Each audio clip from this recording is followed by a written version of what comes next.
I am Raw Zim. This is E3 2018. We are on day 3 of the Expo.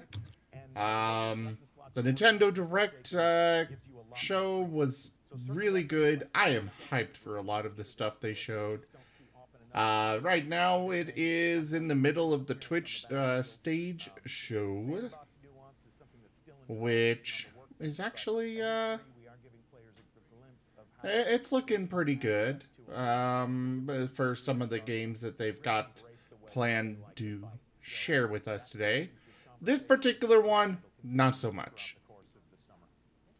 But they do have a little thing coming up with Bethesda.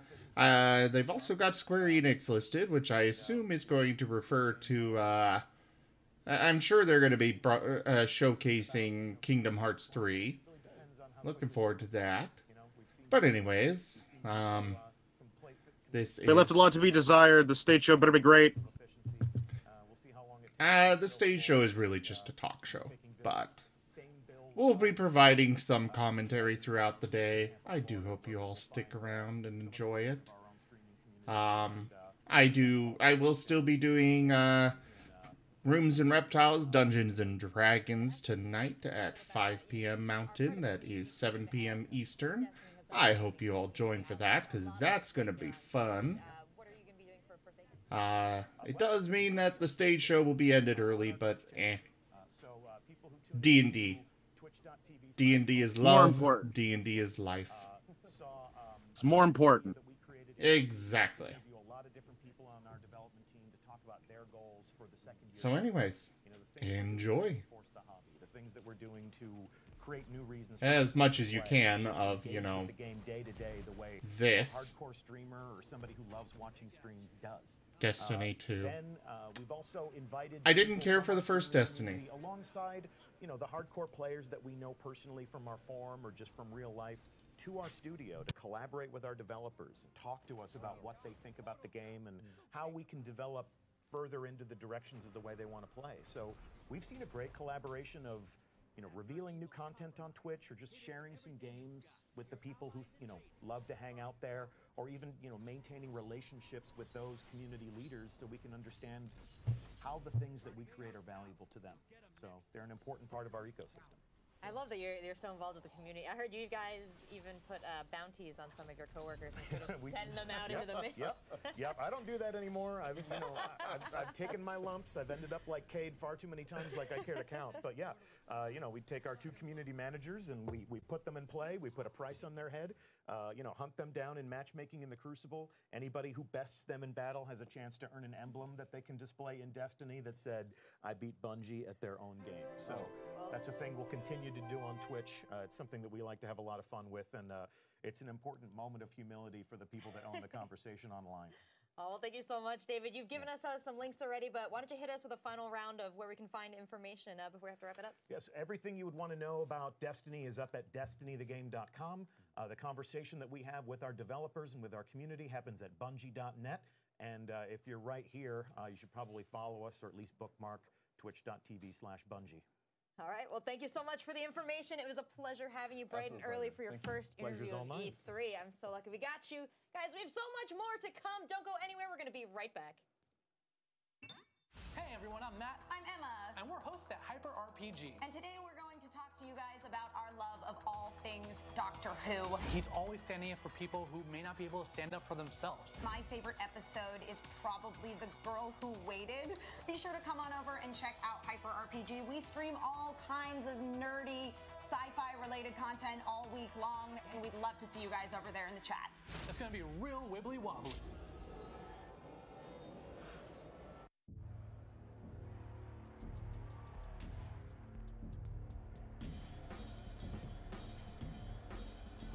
What do we have going on here? Oh, an Alienware ad. I like Alienware. I've enjoyed the laptop that I got from them. I had a little bit of a, problem with my laptop the other day. It was actually a software problem that I didn't realize was a software problem. Was it Skype? No. It was actually the driver for a program that for a piece of hardware that they included on the laptop. But either way, this problem wasn't actually covered under the support and warranty and stuff. But they fixed it anyways. I mean, that alone is just incredible. So, very happy with them. So, coming up next, it looks like we've got 10:45, Kingdom Hearts 3. Ooh, oh no. No. Looking at the wrong time.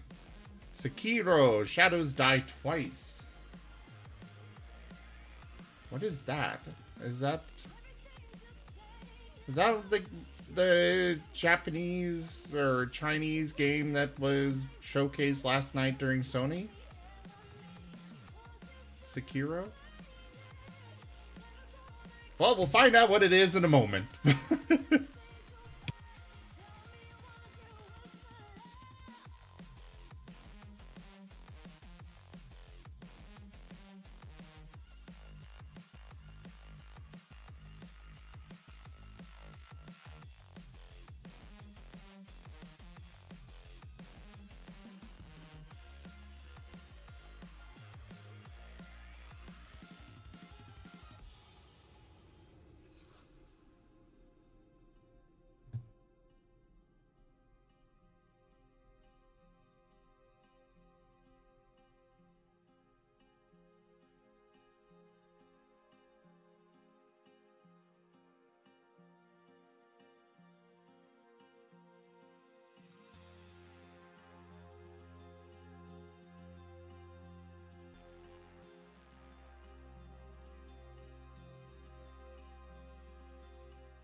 Have we?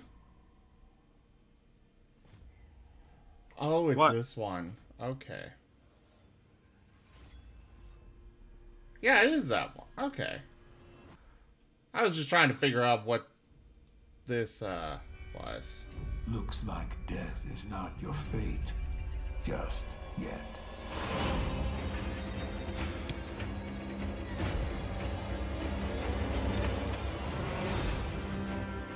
Some time has passed since I found you. Your master still lives. They'll soon make use of his bloodline. The limb you have lost will give way to something more useful. You'll learn to appreciate its worth.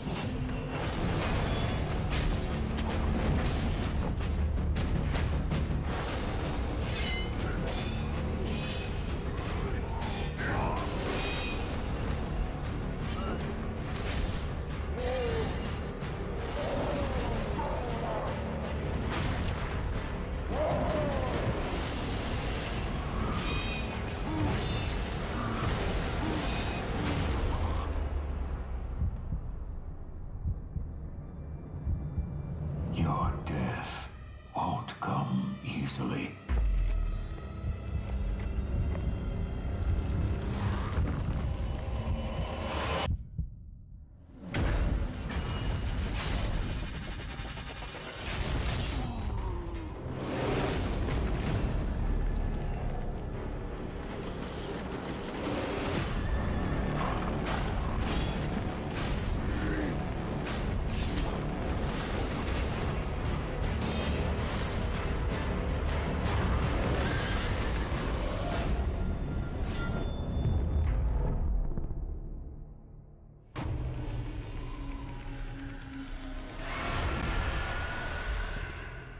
Welcome back, everybody. Ezekiel III here with Ocadrian, and you just saw, Yeah. the winner for a ton of people of the entire E3 conference, Yep. Sekiro, Shadows Die Twice. I'm sitting here with Robert and Yasuhiro.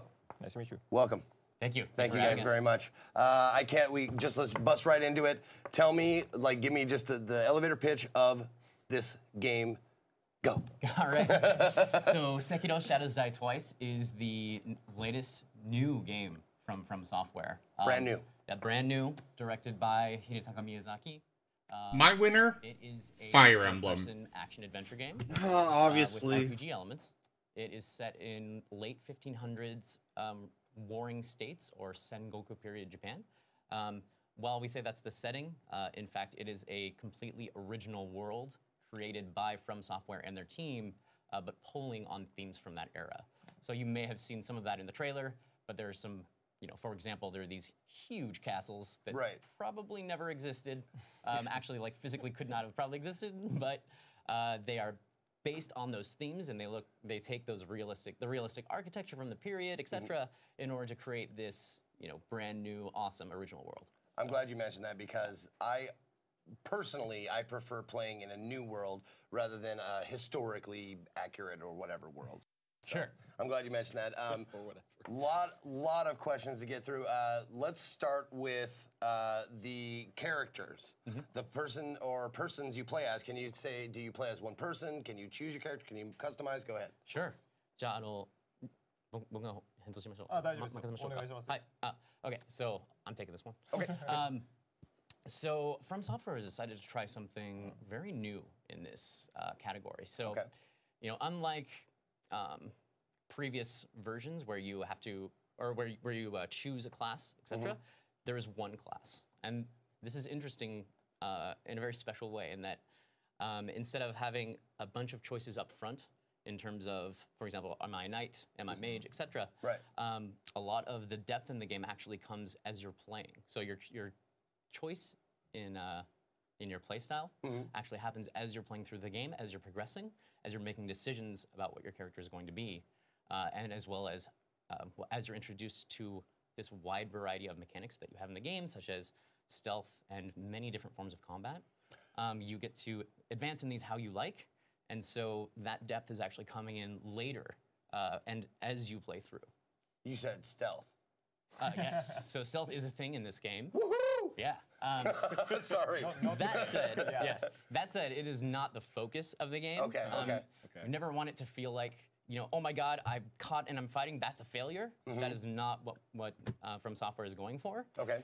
What they're going for is this is an interesting way to even the odds, or maybe strategically approach a battle that maybe seemed completely impossible, and now it's only mostly impossible type of situation. You bet, yeah. And then there are a lot of really cool moves that you can use from a stealth situation that can give you some pretty big advantages if you use them smartly. So, yeah, that's kind of the idea for stealth. Excellent. How do the death mechanics work? I'll let Kitao-san answer this one. So, 死ぬところどうですか? PV で見ていただいたと思うんですけども、復活しているっていうのはまずありましたよね。So you may have noticed in the trailer, but resurrection is a thing in this game. Okay. Yeah, you saw that the hero was able to resurrect on the spot after he was killed. Okay. Yep. で当然あれはそんなにバンバン使えるものじゃない限度の決まったものにはなってます。So just want to make sure that if people were worried that might make the game easy, just want to make sure people are clear. It's not something that you just use all the time. Okay. It's not like just resurrecting left and right. There's going to be limitations. Okay, good. 例えばでもあれを使って死んだと思わせて後ろから敵を殺したりとか、これまでとは違ったリスタートの仕方ができる。I can't imagine being a developer sitting there and like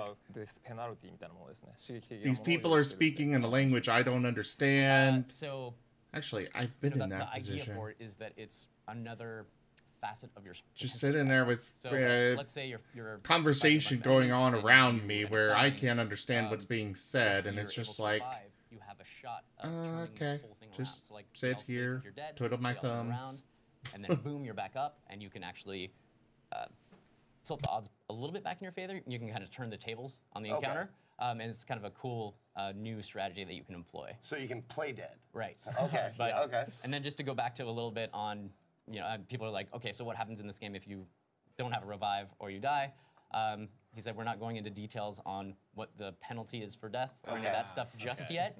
But believe me, it's going to be interesting and look forward to it. Excellent. So, yep. There are a lot of people who want to know PvP, co-op, multiplayer, that kind of stuff.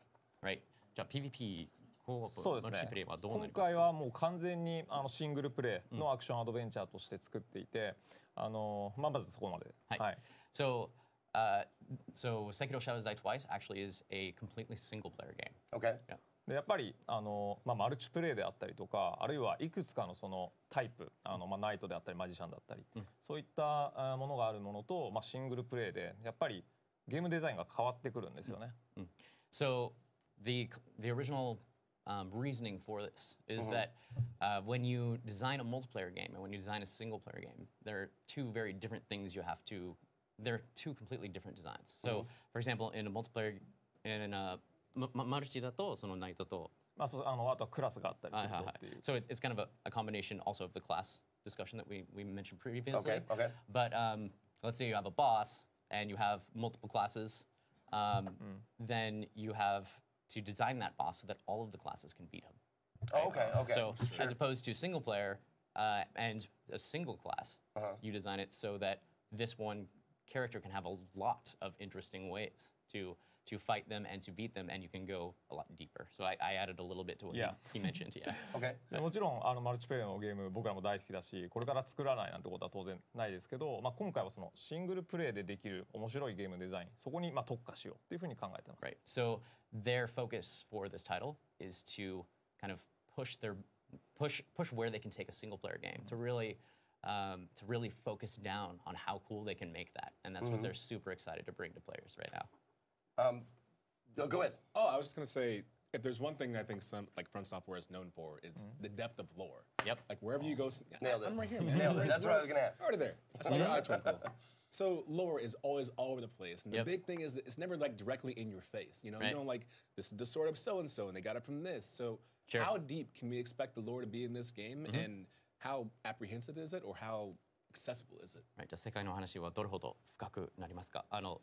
以前は設定みたいな話ですよね。ちょっとストーリーとも関係するんですけど、今回まず少し分かりやすいストーリーが入っています。今までと比べて。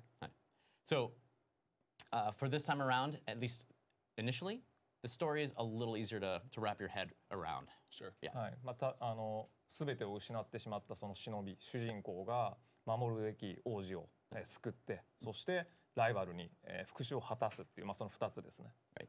So, you know, the primary motivations for right when you start, you saw some of these characters in that in the trailer. Yeah. But the hero he's lost everything, including his arm, in a battle, and he has to take back his young master, the lord that he is sworn to protect. Okay. He has to take him back from these guys called the Ashina clan. So that's like one of his primary motivations. The other is he wants revenge for those bastards that took his arm, right? Oh, of course. Yeah. So we're setting out. We have some pretty clear goals in the beginning, right? で、もちろんそのストーリーも楽しみにしていただきたいんですけど、まず一つあるのはこれまでと同じように、プレイヤーのプレイ自体がストーリーになっていくような形にしたいというふうに考えていて、今回はそういった分かりやすいストーリーはあるんですけど、すごいストーリードリブンだったりとか。ムービーがすごいいっぱいあったりとか、一本道で進んでいくっていうようなものではないですね。Right. So, however, if you were looking for a game that is totally story-driven, jam-packed with cinematics, and just like telling you every single thing about the story directly, you're looking in the wrong place. This is a From Software game. It's going to be a From Software storytelling situation. And packed with lore. So. And just like in From Software form, we are only giving you a taste. That's all you get, guys. That's it? That's it. That's it. That's all you get. No, I know. I could talk. This is another one I could talk about for hours. I'm so sorry. But if people want to know more about it, where would they go? If people want to know more about it, we have an official game website. I wanted to invite people to come see the demo, but unfortunately it's media only. I was like, oh dude, but wow.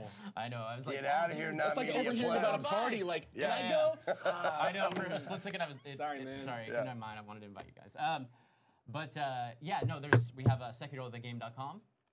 That is pretty much the official location for all the information about the game. Yeah, come check it out. We also, I did want to mention this, if you wanted to meet one of the bosses of our game and you happen to have access to E3, head down to the South Hall lobby. We have a version of one of our bosses called the Corrupted Monk. You can't miss her, she's an 11-foot tall statue. Excellent. Well, you heard it right here. If you're here at E3, go check out the Corrupted Monk, 11-foot tall statue. You can't miss it. Thank you guys very, very much for showing us, or for coming here and showing off the game. We got lots more coming to you right here live on Twitch, E3 2018. Stick around. Okay. Not a whole lot of interest in that game, honestly. It's a From Software game. It's going to be difficult. Not all FromSoft games are difficult. It's From Software. They have literally built their entire everything around making insanely difficult games. They're not difficult, just different. You gotta learn it. Also, Armored Core is not that difficult. Okay. Okay. So coming up next, we've got Spider-Man. I actually like the looks of that game. I'm not sure about the combat, honestly. It's just... It's a typical combat kind of game.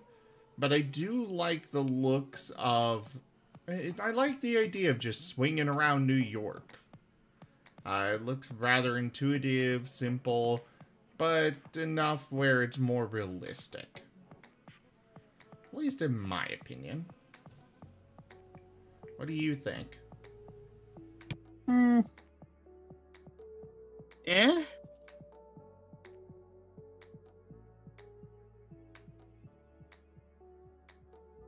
Just an Yeah, I'm on most of this stuff, actually.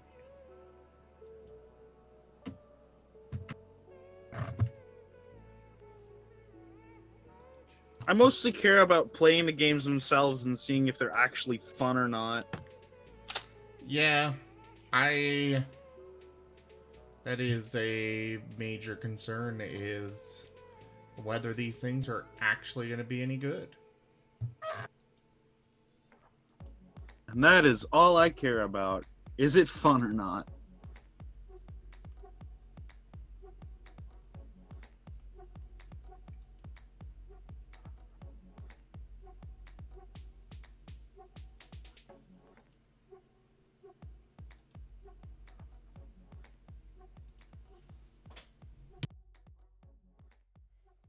Welcome back. This is me, DJ Tech Live. I'm here with Kelly Link and Master Stemsky. Thing about whether they look fun is that you have to. Spider-Man, as you know, I am probably. This gives you an idea of whether it might be I have the socks. There's, but you can't see it. I got shoes. He's got the shoes. That's good. I got the socks and the tie. Would have came with a little bit more accessories, but we wanted to keep it, professional as possible. But thank you. It's an absolute pleasure to have you here. Yeah, it's great to be here. Thanks for having me. I'm so excited. I've been waiting for a new Spider-Man game for a very, very long time. I played all of them since the 90s. They have evolved, and so have you guys, with an amazing array of just spectacular movesets. It's fluid.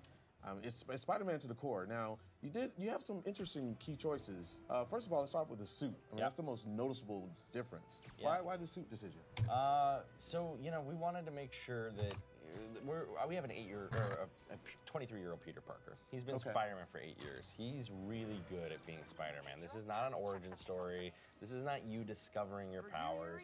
He's been around a while, and we were like, okay, what would 23-year-old Peter Parker build for his suit?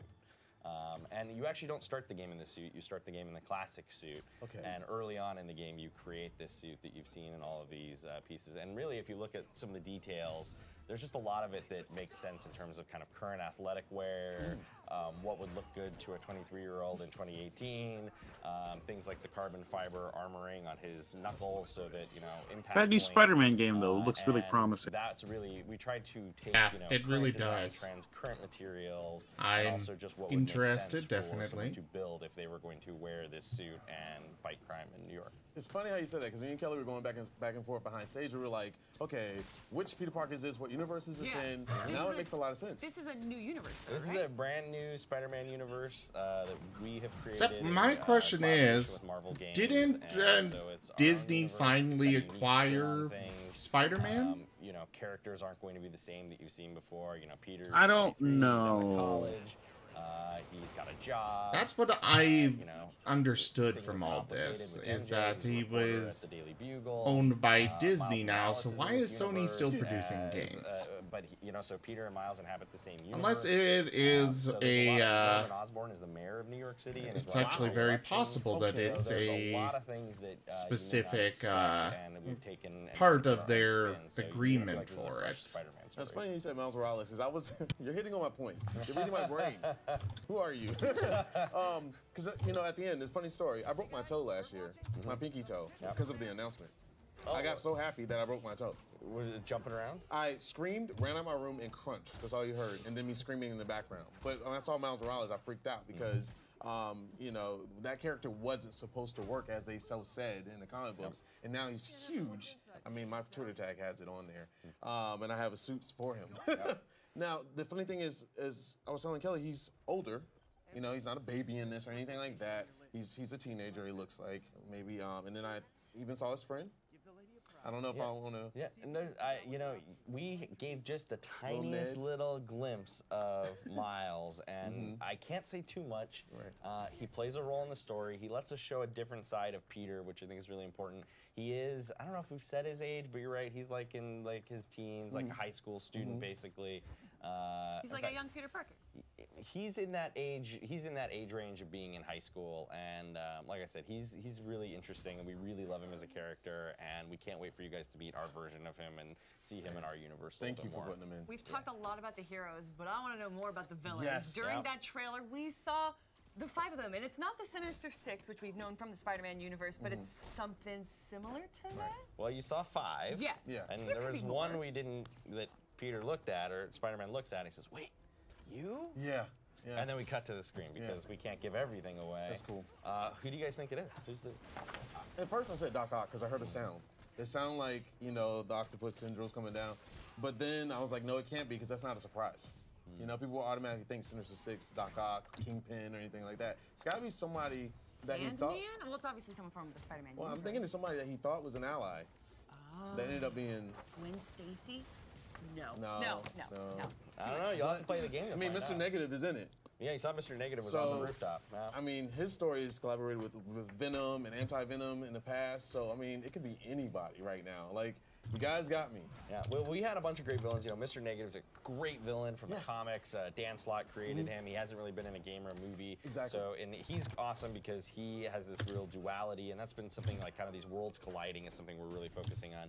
So he runs a homeless shelter and feeds people. It's called Feast. Aunt May works there. So Peter has this like, Martin Lee is Mr. Negative, so he has these two sides, and Peter's personal life, Peter Parker and Aunt May collide with Martin Lee while Spider-Man's colliding with Mr. Negative. Of course, you have Kingpin. That's like that's the opening of the game. You take Kingpin down in the beginning of the game. He's been your adversary for 8 years. Spider-Man defeats him. That's kind of how we set things up. We tease Shocker, and you're going to see him in just a little bit here in the footage we're playing. But is it Shocker or Electro? No, this is Shocker. You're about to see Shocker here on this footage. Yeah, so you can go, if you go down to the show floor at E3 right now, you can play this. You can battle Shocker in this big sequence. You're going to see it in just a few seconds. But then on the demo last night, it was just like, people were like, oh, I want to see a new villain. And we're like, oh, we don't got one new villain for you. We got 4 with Electro, Rhino, Vulture, and Scorpion. And they're the funny thing is they evolved with Peter Parker, so they're all teched up as well. Yeah, which I was very yeah. happy But to what see. about that not in his tights anymore. inverted We guy? definitely wanted to again have those kind of fresh takes and I designs don't for the villains. know. Very thoughtful. And Maybe working finding with out who that is soon enough. On the designs for the villains, you can see this. Probably, so. he's Not probably in necessarily one of the evokes the comic classic books at look one of point. Shocker, but it's Oh, I'm sure he is, modernized. but An Electro with his face that doesn't scar, explain who he is. classic mask, There are a lot of things like that obscure where we could put a little villains twist on and it, so heroes it's out like what there. you remember, but it's also something fresh and new, and that was a big deal. You were talking a lot about people tagging up, and one of the main mechanics of this game is the gadgets that Peter Parker has. Can you explain a little bit about that and how they interact with the combat in the game? Yeah, like combat's all, Peter Parker's this agile improviser, so he's always dodging and swinging, and a lot of it's web-based. He can swing around things, he can grab stuff, and then he has a bunch of gadgets that are all based on the web. So when you saw in the footage yesterday, he could use like a web bomb, which is kind of a grenade of webs that webs people up. You can use just basic web shooters. So if you knock someone up against a wall, if you hit them with a bunch of webs, they'll stick. Or if No, you it's knock not the guy down on Kingpin. the ground, if you shoot him with webs, you can. No, knock it's him out definitely by not sticking Kingpin. him into the ground. We have a web tripwire. I could have told you stealth that. moments where you stick it That to was the really wall, cool. and then a Snatches guy walks them. and snatches them. Do you get Or all of these at the start, or is this something they have to progress through the game and collect you'll them? build your gadgets over the course of the game. Oh, you get to build your gadgets. Yeah, so Peter's, he's 23. He's a scientist. He creates all his own suits. No He's one's 23, building and suits for him, no they've one's building said his that he's gadgets been for him. doing this He for sometimes gets 8 ideas from years. certain things that'll happen in the story and things like that. But you're going to create these as you go. Okay, speaking of combat, these moves are not just made-up moves. I used to do a little bit of tricking back in my day, a little bit of parkour. You have who did you get to do this? There's a terrific stunt team that does a lot of the mocap, so we have some great stunt mocap, and then we also have terrific animators that are looking at, the whole history of Spider-Man. You have this rich lineage of comics and and even films and cartoons and everything else, where there's been all these great poses and moments and sequences. So when you're keyframing animation too, because you do a lot of keyframe animation with Spider-Man and stuff that a human can't contort, but Spider-Man can, they get to work with that. So it's kind of been this rich, we have this rich background to draw on, and then we have some really talented people either doing amazing moves in real life on a mocap stage or creating them through animation. I see a lot of influence, and correct me if I'm wrong, like Arkham series. It kind of has that feel to it, that little taste. I think the goal for us was to try and make, it wasn't necessarily about replicating anything else. We wanted this to feel like Spider-Man. So it's all, for us, it's about getting guys up in the air. You saw that aerial combat where he's punching guys up in the air and he fights them up in the air. You're going to use webs and gadgets, and that's really more of the key to us. I definitely think in comparison, though, there's just so much more you can do in this. That's what I was going going to hit on. Right. So it's more open. It's not something that's so linear or anything like that. So speaking of open world and being Spider-Man, I think your day-to-day, neighborhood-friendly Spider-Man. Do you guys still have that aspect of the game, or is it still more straightforward story? Oh no! So there's a whole open world city with, crimes are going to be happening, and Peter has left backpacks all over the city for a long time. So you might find his old backpacks. His good friend Harry Osborn is in Europe. But he's left these research stations, which were his pet project to try and do environmental research on the city. Pete can go help those out. There's some other challenges and stuff that you'll unlock. There's enemy bases. So a little bit earlier in this footage, you saw him taking out an Inner Demon base. Inner Demons are the gang that Martin Lee, Mr. Negative, runs. So you have all sorts of stuff you can go do in the city. Some of the Mr. Negative.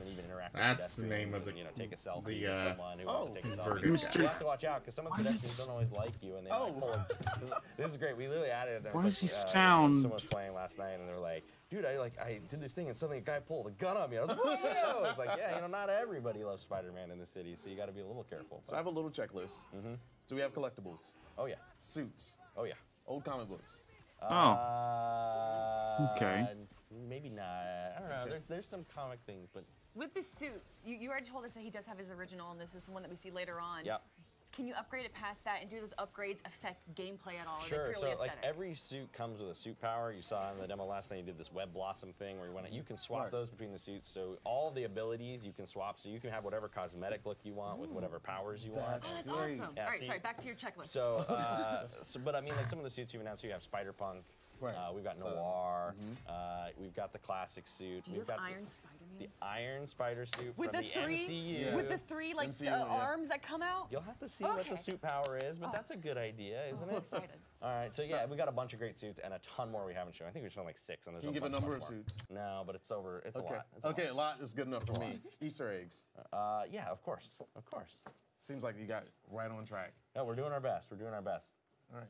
Well, thank you so much, James, for being here. I really greatly appreciate it. Is there anywhere we can find information? Yeah, you can always check out Insomniac Games, Twitter, Instagram, Facebook. We always post all the new stuff there. And our Twitch feed, we stream 5 times a week. Not always Spider-Man, but we will be streaming some Spider-Man footage next Monday on Twitch. So check that out at 2 p.m. Pacific on the Insomniac Games Twitch channel. And release date? And release date is September 7th, exclusively on PlayStation 4. Exclusive. Yep. All right. Thank you so very much for being here. Kelly, thanks for those. And guys, we have more content coming your way. Don't go anywhere. Hey everyone, I'm Matt. I'm Emma. And we're hosts at Oh, shut up. He's always standing up for people who may not be able to stand up for How themselves. are they able to be streaming these shows and stuff? I'm curious about that. Stream all kinds of nerdy sci-fi related content all week long, and we'd love to see you guys over there in the chat. It's gonna be real wibbly wobbly.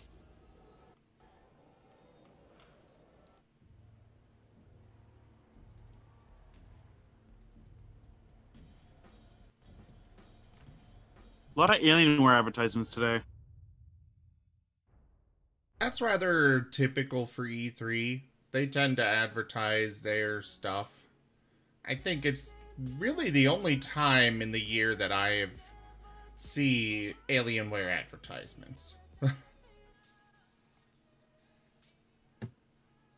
Also, GoDog followed. Thanks, GoDog. Probably yeah. did it way earlier and I didn't notice. Well, the ones before you did too. Oh, what is this? They were in control. And control. Here's the thing. We are seduced by it. Didn't they already do the evolution? You think that you can control nature. I know, however, what I would predict.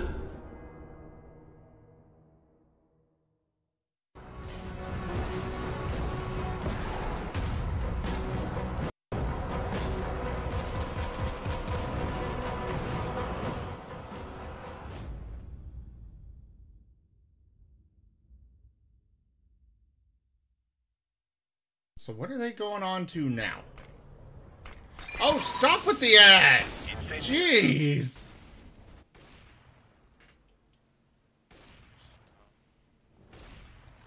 Did I seriously get that dude in smoke? Man, this game is so...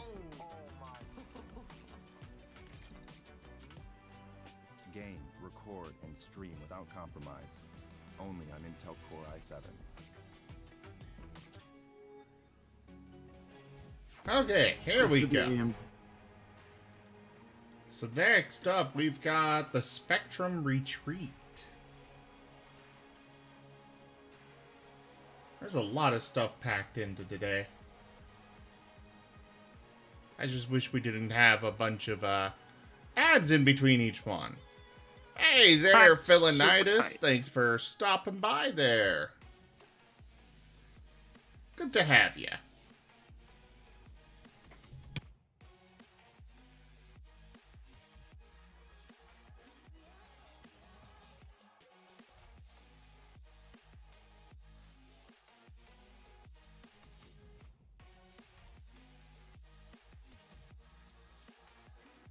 I'm still really pumped from Nintendo's stream. I know earlier. you are. I am most excited about Smash Brothers. Yeah, you can be. Of course I did, Philonitis. I enjoyed it. Definitely a winner. Definitely a winner. Have never played a single Fire Emblem game in my life. You're missing out. They've got great story, good characters. The characters themselves are very well done. This is coming from a guy who wants to play Dragon's Quest. If I cared about good characters, I'd play Final Fantasy. Final Fantasy does not have good characters. Well, we'll be back. Better characters.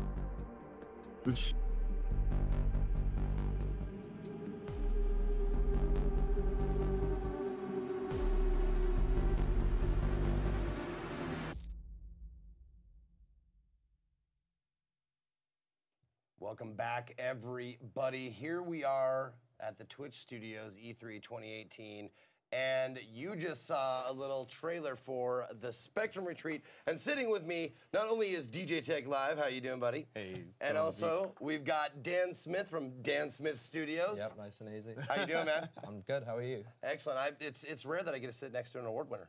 Oh, really? Congratulations. Yeah. Usually it's like Loudest Belch or something like that. Okay, but we're going to be talking about a new indie title. Would that be fair to say, indie title? Yeah, definitely. New indie title called The Spectrum Retreat. And I always request indie titles because I feel like they stay closer to the heart of the person who actually creates the game. Can you just tell us a little bit about the game to start with? Yeah, so the Spectrum Retreat is a first-person puzzle game set in an Art Deco hotel in the near future. You wake up with no idea who you are, why you're there, and you've got to solve increasingly more difficult color-based puzzles to progress through the hotel. Okay, so it would be fair to say that it is a puzzle game. Yeah, definitely a puzzle game. Yeah. Okay. Now, is it because we're gonna see some gameplay? So I guess I don't have to ask if it's first person, third person, because we'll see it. Yeah. But tell us a little bit about the basic like premise of the game. Like, how does it work? So the idea, like I said, is you wake up in a hotel and you quickly find out there are no other guests in the hotel, and there's a bunch of mannequin-esque staff that are kind of just watching you, but not really acknowledging that they're trying to keep you there. Okay. And so over the course of the game, you slip in at night into these kind of color-based puzzle chambers that are very desaturated, a very different art style compared to the Art Deco hotel. And as you progress through those puzzles, you unlock new areas of the hotel. Okay. And that kind of determines your progress. And you find out that we have a very deep and extensive narrative that kind of unravels as you play the game as well. I love that. I love it when a puzzle game has some sort of like mystery or yeah, exactly. So we're actually gonna check this out here. We got some live gameplay. So while you're doing this, is it what's the setting? Is it horror, mystery, a little bit of everything, or? Yeah, it's sort of like I wouldn't say horror. There are moments of kind of tension. It's more of a thriller, really. But it's definitely more psychological in nature. We don't have any kind of jump scares that happen every 5 minutes in the game or anything like that. But I think it's definitely more of an unsettling kind of vibe to the whole experience. I mean, mannequins alone are pretty yeah, scary. I've had a lot of people say that even though they're just not doing anything a lot of the time, they're just kind of watching you. That's a really unsettling thing to have. Because you have no idea who they are, why they're there. Quick inside joke, shout out to Gary. That's an inside joke, if you know, you know. So you said to mention that we won't see like the hub of the game in this particular like demo. Yeah, so before we just dove into this puzzle chamber, we saw a little bit of the corridor, but we have a very, as you saw in the trailer, a large Art Deco hotel where a big chunk of the gameplay takes place. Okay. And at night you dip into these chambers where you're met with a very different art style, and the idea is that you have to progress by swapping colors. So the device that I'm holding here will hold one color at a time, and if I see a color in the world, I can go up and I can swap colors with it. And that determines how I can progress. So right now we have a white shield. I can't get through it because I'm holding red. So if I swap it to white, I can move through like that. Oh, so you holding these colors? Yeah, so you hold one color, so you can see the ring on the device is whatever color you are. So it's a really, really straightforward mechanic to sort of introduce you to how the game works. Liking this game so far. And the complexity increases quite quickly as the game goes on. Is there any significance to the? I like puzzle games, so. Reminds me of Antichamber. Play on the logo of the hotel is a double circle, which has a narrative. Antichamber was just a confusing mess, though. I was just an abstract puzzle game. Styles that we have, so we have an Art Deco hotel, which is obviously. You say abstract, I say confusing mess. So we have. That's just the fancy word for abstract. One of those is the double circle. That is all over the walls in the hotel and things, but it's also on the device and throughout the game. Okay, I can see it's like a level by level progression. Yeah, so I kind of wanted to, I really like puzzle games, that's why I made it, but I kind of wanted to keep away from linear puzzle solving to the point where it's just one puzzle after another, and it's kind of just no end in sight. You start the game, you solve a bunch of puzzles, and at some point the game ends, and that's kind of your experience, and you get narrative in between the puzzles. Whereas with this, you saw there, we have 5 puzzles to do in the first area, Once we finish those 5 puzzles, we'll be back in the hotel and solving different kinds of puzzles that aren't color-based, and getting the narrative and exploring the hotel, interacting with staff. So it gives you a bit of a breather from the kind of rigorous puzzle solving that you're doing in between. So you talked about picking up pieces of narrative. How do you pick those pieces up? Yes, so the way that the narrative essentially works is that you are in the hotel and you interact with the staff. You have a character called Cooper that's on the phone and is sort of trying to guide you through the hotel as well, and trying to figure out why you're there and who you are. So the narrative is delivered through voice acting. We have a bunch of interactions, but it's also delivered as you play. We don't have a lot of kind of, okay, stop the gameplay, stand and watch a cutscene. There are no cutscenes or anything like that. And I apologize if anybody's looking in the picture-in-picture. I'm sitting there with my mouth open. I'm just like, it's I love unexplained stories. I love a mystery. That's it always gets my brain moving. I kind of wanted to ask you about that.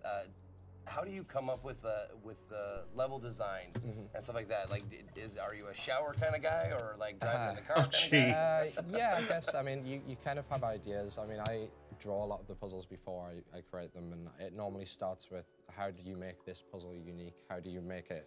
I think a lot of puzzle games will tend to be very iterative, so you get a lot of the same puzzles again and again. I'm curious if they're going there's to... a slight variation, but not a lot. I want every puzzle to be unique, so I'll normally draw kind of I wonder if they're going to add more colors. And it's a nice way to kind of achieve kind of variety in the puzzles while you're creating them. You said Art Deco. Is there a big reason? Are you a big fan of? Yeah, I am, and I think it's a really nice.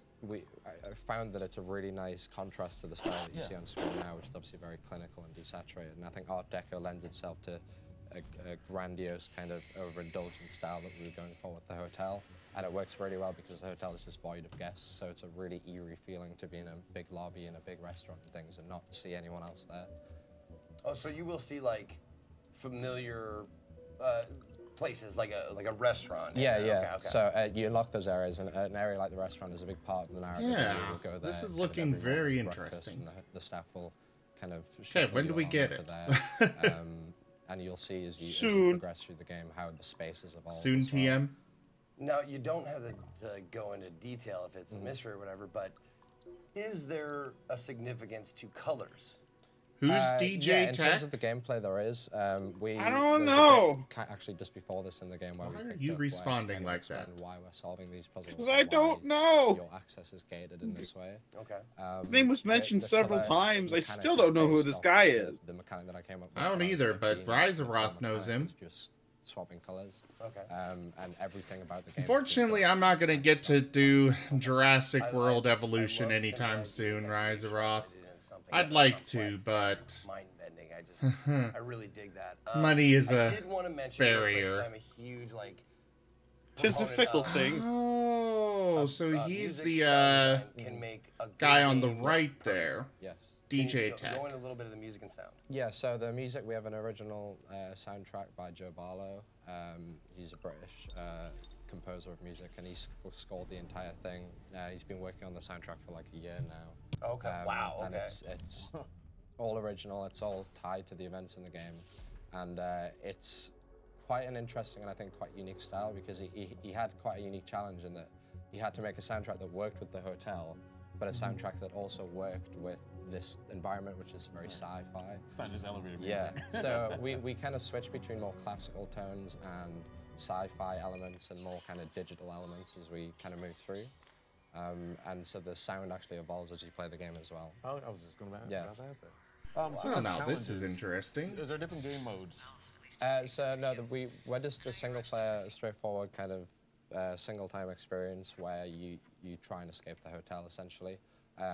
Obviously, the puzzles are quite modular in nature, so if you want to go back and replay the game just for the puzzles and you know the narrative, there's actually a way that you can skip straight to the puzzles if you know what you're doing. The game has been deliberately designed that way, so speedrunners will have a great time with it as well, because there's a way to optimize your experience quite well there. It looks awesome, man. I can't wait to pick it up. Speaking of that, before we go, I got to know, when can we have it? Where can we have it? Yeah, so it's out this summer. And it's on PC, Xbox, PlayStation, and Switch. Dude, it is summer. Yeah. It's soon, yeah. So soon? Yeah, it's soon. Okay. Soon TM, that's it. Okay. You said PC. Soon TM, he said it. Steam, On Steam, yes. Okay, Yeah. great. Excellent, man. Well, thank you so Thank much you for very showing much it to for me. having me. Thank you This so is, much. I mean, Cheers, it's a pleasure. I can't lie. This is going to be a day one pickup for me. I love indie games. I love puzzle games, especially if they have good music and atmosphere. So thank you for showing it off. Thank you. Don't go away. We got more stuff coming to you. E3 2018. Don't go away.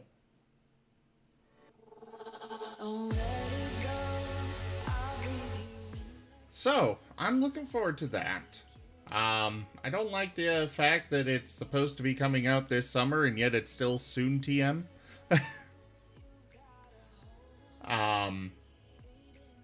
Hawthorne, did you fall asleep on me again? Nope. You fell asleep. No. Listen to him. He's asleep, guys. God damn it.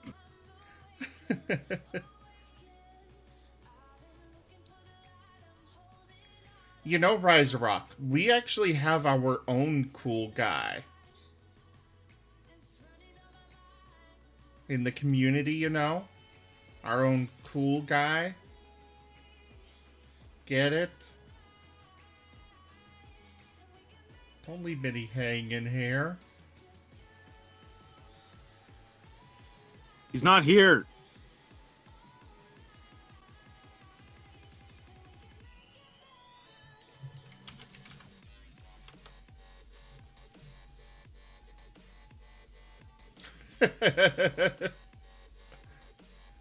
I suppose I should turn the Discord voice widget back on, so you guys can see who's talking when.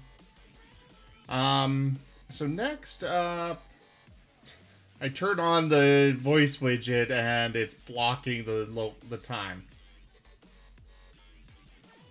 All right, 11:30. We are looking at. Oh. Well, guys, it looks like it's time for me to go on an adventure. Adventure! I know we do, Riseroth, but for those that are newcomers to the channel, it helps them to know, okay, it's this person talking at this time, and so on. Like Philonitis, I don't think that he's been here enough to recognize my voice compared to Hawthorne. Yet. Are you kidding? My voice is entirely distinct. Well, that doesn't mean that he knows whose is whose. Whose is whom's? I will... You know what? I've got the perfect thing for this. Make sure you look at the chat. Or at the stream. Okay. Oh. What the flip? How'd we get into the middle of the ocean?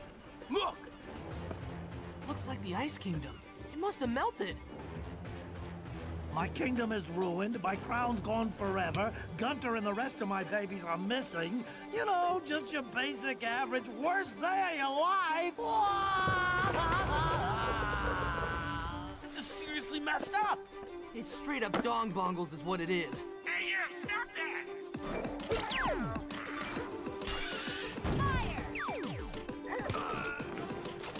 Snack. I don't feel so hot. You know what they say, man. Don't look a gift boat in the mouth. Or something like that. I don't think they say that. Yeah, probably not. You sure you're ready for this, dude? Yeah, man. It's time. Adventure time! Pirates of the Enchiridion. Coming soon. Walk the plank. Make my timbers shiver. Almighty. Hello, everyone. Kelly Link here, joined by Anna Prosser Robinson. We have Reese, and we're looking at Adventure Time, Pirates of the Enchiridion. I really have no idea I didn't want to say it what to incorrectly. expect from that. So, the world of Ooh is underwater. I expect it to be an And Adventure Jake Time and Finn are game. gonna figure out That's why. what I expect from it. So, tell us about the start of this. The Ice Kingdom has melted, and they have to go on a boat, collect their friends into a journey. Yes, so we wanted to show the world of Ooh in a brand new way. So it's still all the fan favorites are there. We still have the Ice Kingdom, the Candy Kingdom, you know, the Emerald, the Evil Forest, and the Fire Kingdom. I think that Philonitis but is wanted to flood sleeping. it to give it a reason to make an open Maybe. world game. So that's the main mystery. Who's flooded it? What's happening? We've got BMO's gone missing. Marceline. Oh my God, that's adorable! Kidnapped.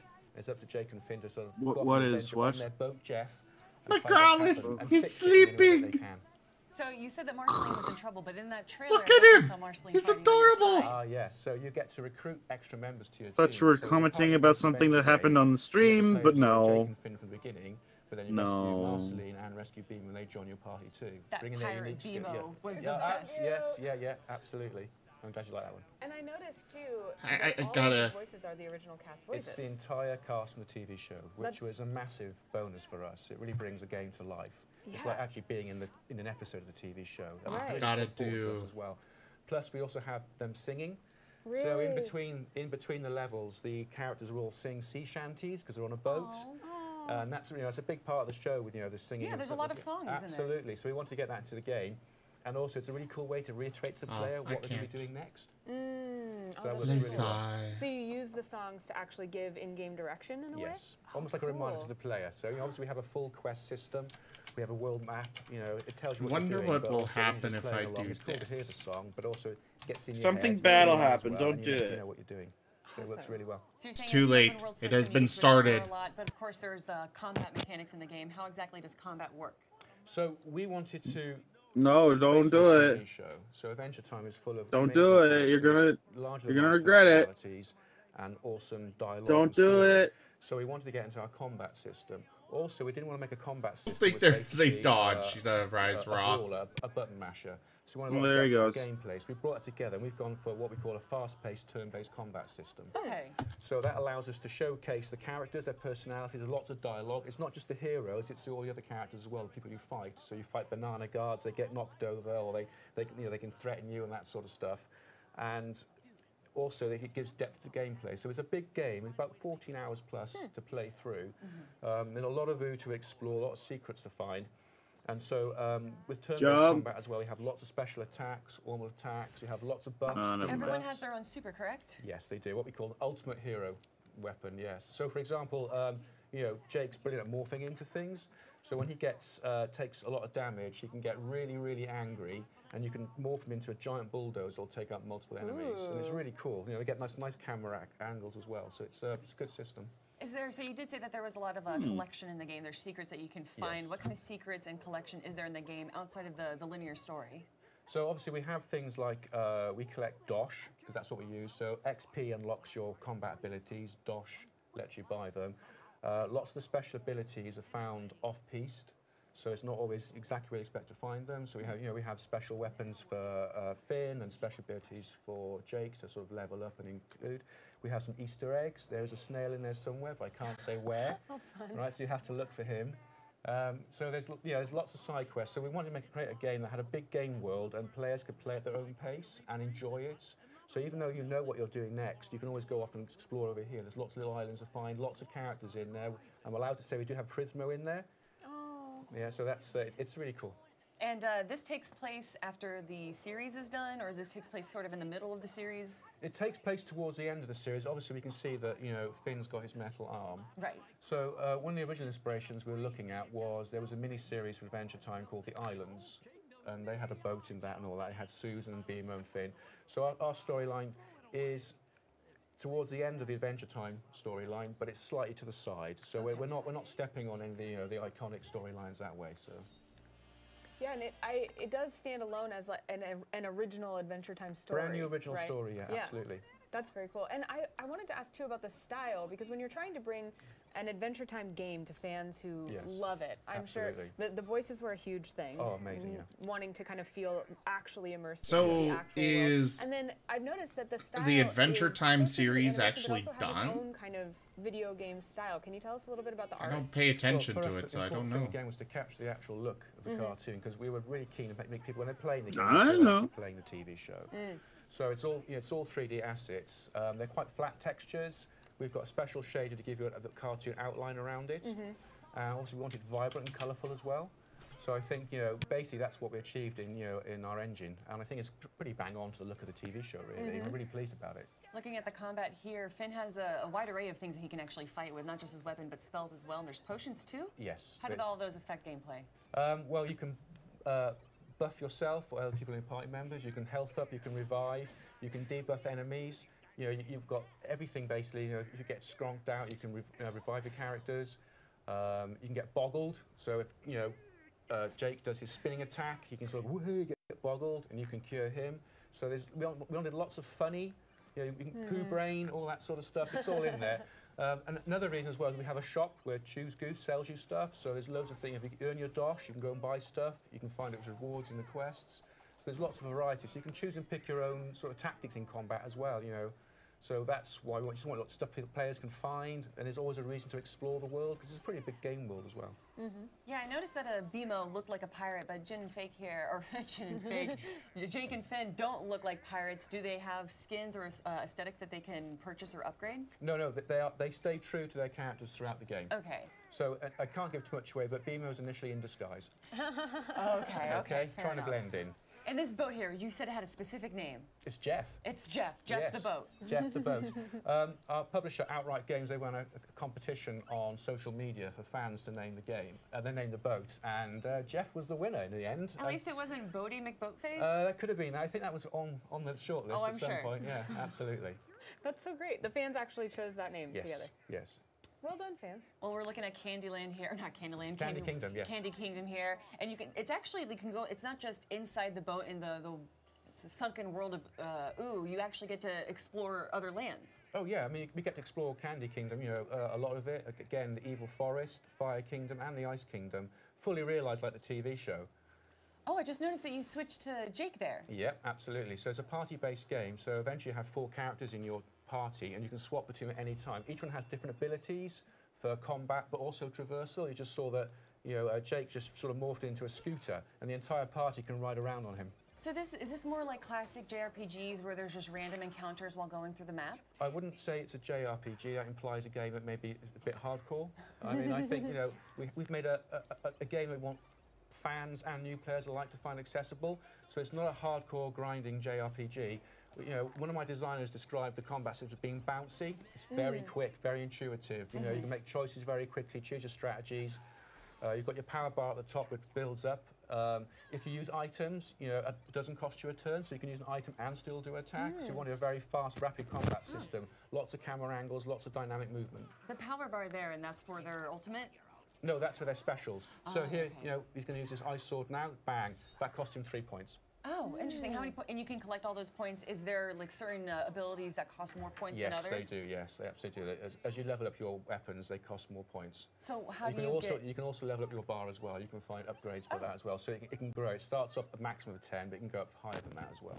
So there's a nice curve and balance there to the game. So what I was referencing to the JRPG though is that it seemed like he didn't run into enemies. It just sort of happened. Was it instant space, or do you run into enemies to fight them? You can run into enemies. You can bypass them. You can avoid them. Oh, okay. So you can also run up to them, they'll trigger and go wee woo, chasing after you.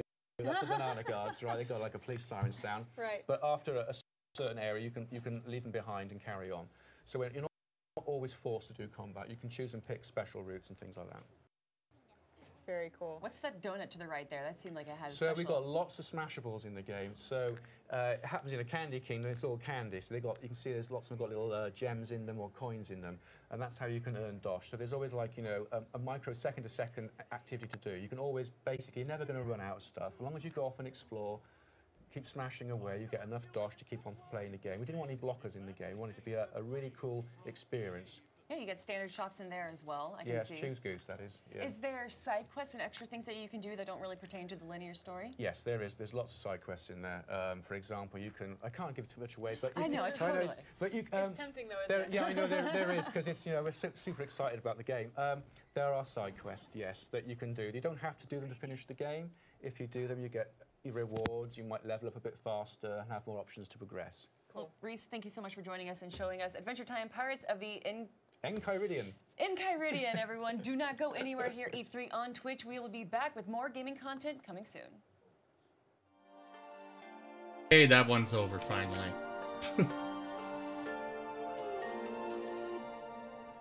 Let's see. What's next? Well, next, I think, is Kingdom Hearts 3.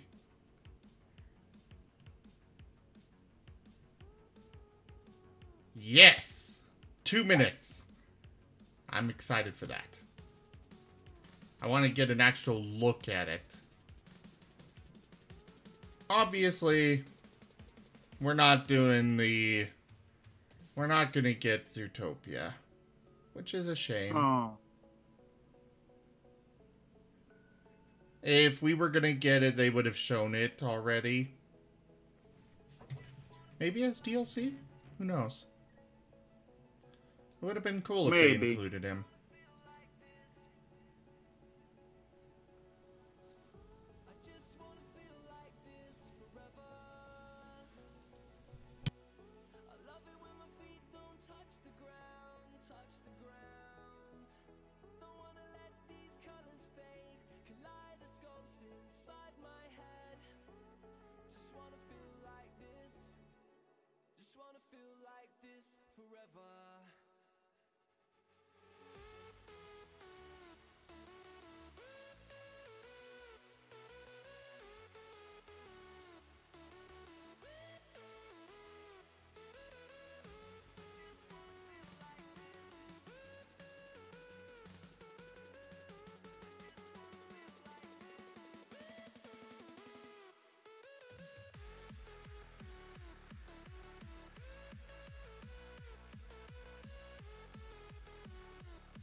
Holy crap. What? Okay. Yeah, I'm not gonna...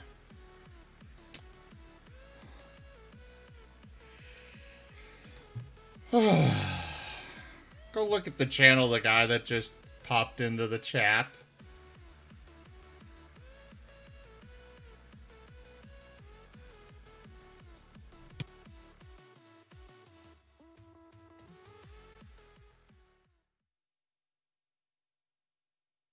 Another repeat of the Kingdom Hearts 3 trailer that we've seen like 3 times. Why are you so happy? 'Cause we get to be pirates again. Yep, you always did like this world. Still, it's a real shame we don't have a bigger ship.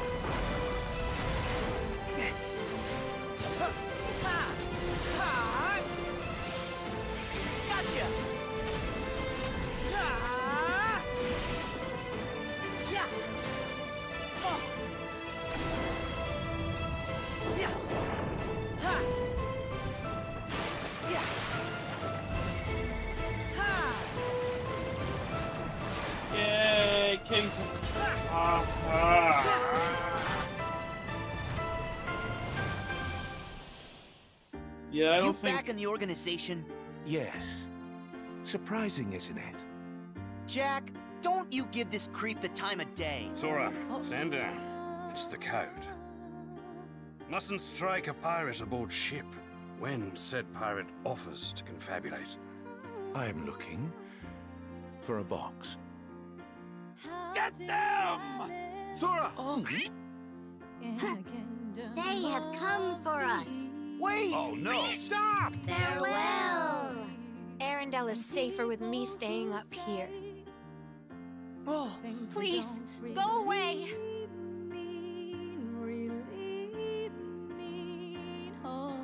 And the unversed collected enough screams and sadness from those children. Yeah, and the whole time they were trashing our company in the process! You're following her. Maybe she's one of the 7 pure lights we need. The new 7 hearts. Now, set your heart free. And at the end, you'll finally realize what destiny has in store for you. In fact, your reward might be right around the corner. Hey, Axel. Huh? Hey, liking the look. Cut your hair, too. Mm-hmm.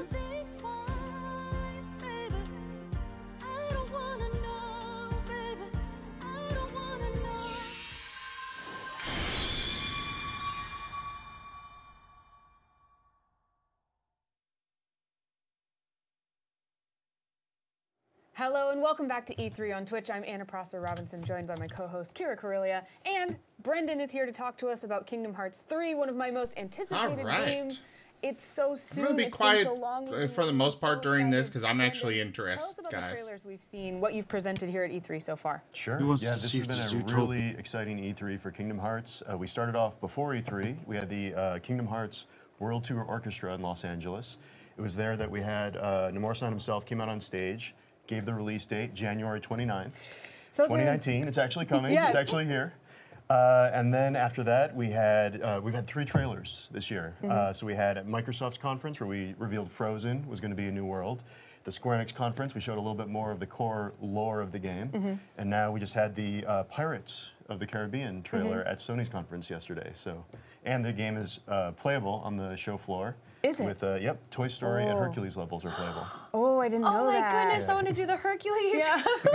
So I've always exciting. loved the Hercules levels. They're always so good. And that actually brings me to one of my first questions. Fans of the series, people who have played Kingdom Hearts before, what can we expect to see that we're kind of returning to that will make us really excited? And what will we see that's completely new, even besides some of the new worlds, obviously? Sure. I mean, fans of the series, rest assured, it delivers. I'm a fan as well. I get to geek out whenever we get a build in the office, and it's everything's gonna be really great. So it's a really nice, like we start off, you return to the Hercules world, so it's like a nice blast of nostalgia right away. You start to hear the Olympia theme music, but before in Hercules world, you know, you were in the battlegrounds and then like underground and the underworld in Kingdom Hearts 2, but now we're going up Mount Olympus a little bit. You can kind of see Sora fighting the Rock Titan here. There's a lot of like verticality in the game now. And in this battle, you might see the attractions used. And this is where Sora's channeling the theme park attractions. So you'll see things like the train, the teacups, the pirate ship, and I think in one of our trailers we revealed like the splash ride. Cool. So just stuff from the theme parks start to get in on the action. And they kind of have the nice Disney Electric Parade look to them. No. Really? Yeah. And are those unlockable?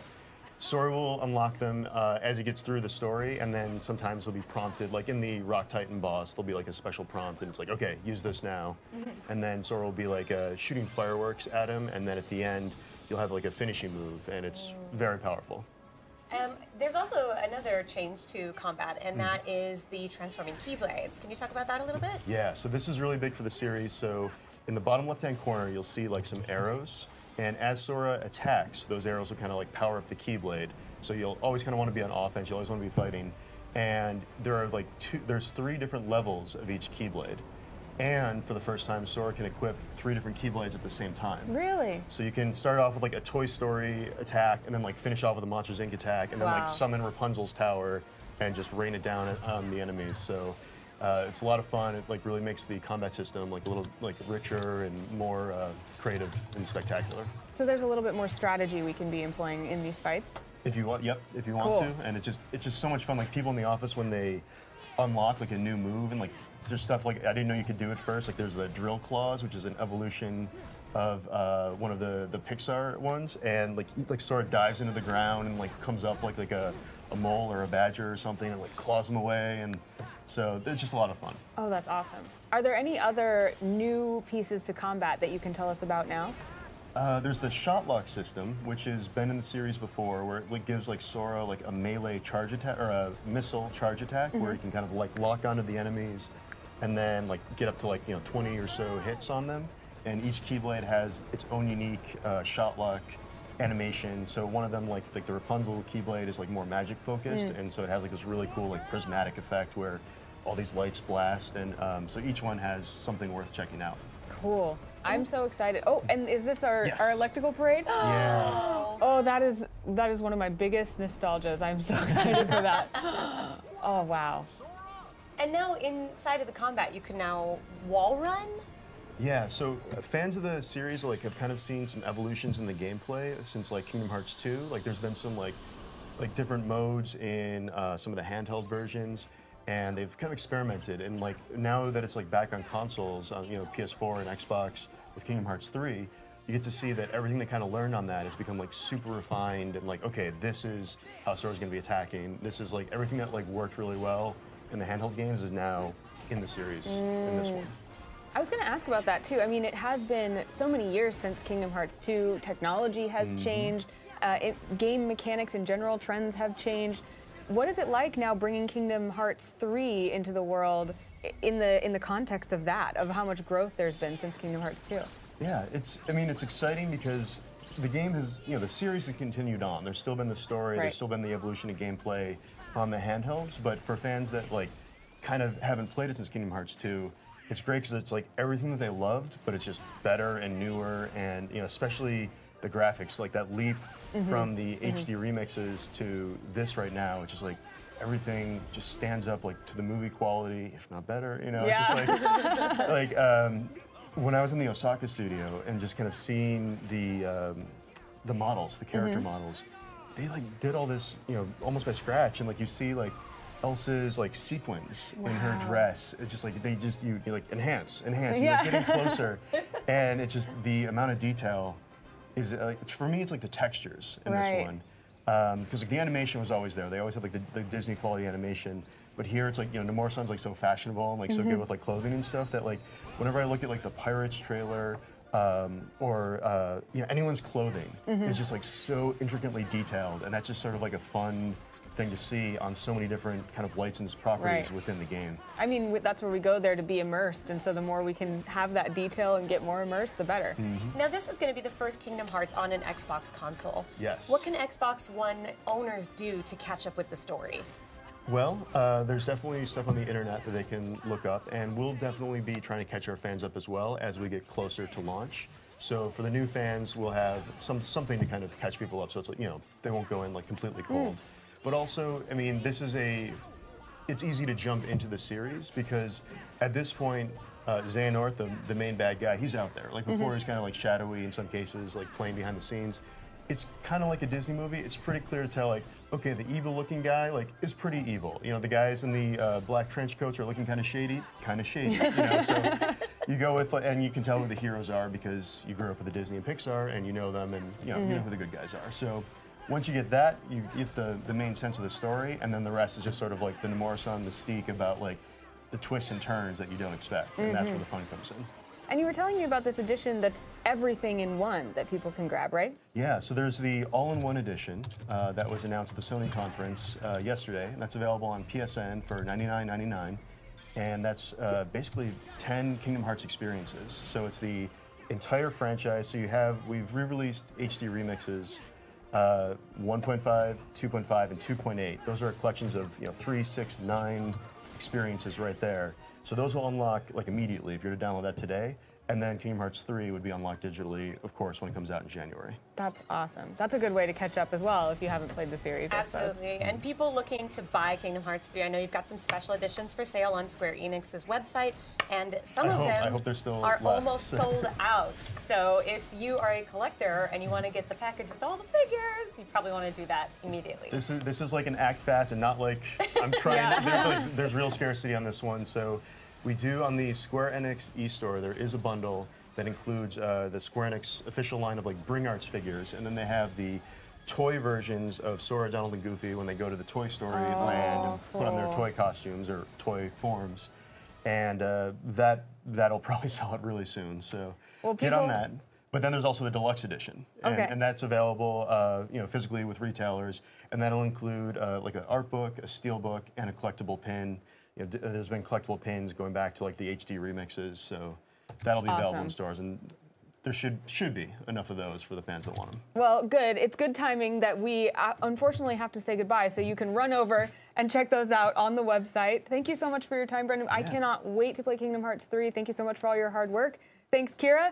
And thank you for tuning in. Don't go anywhere. We've got plenty more coming from E3 on Twitch right after this.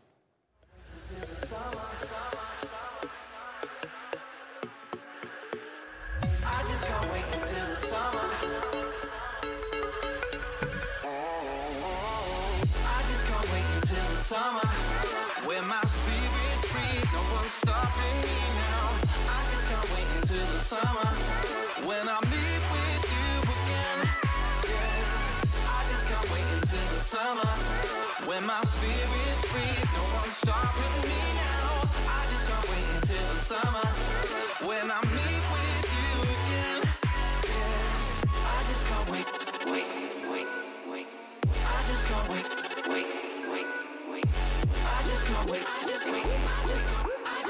I just can't wait until the summer. I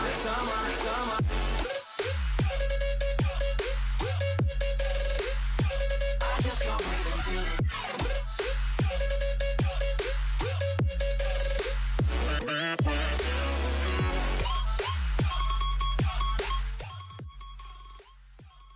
Well, I'm interested. Definitely want to play the first ones first. I did try, I want to say it was Chain of Memories on the DS.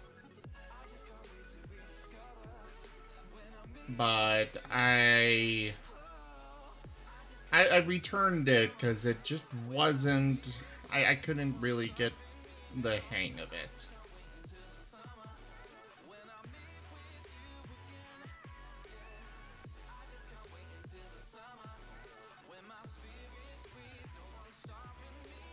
But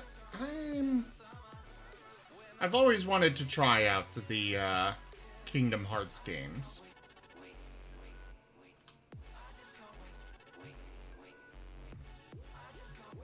Are you there, Hawthorne? You might be muted.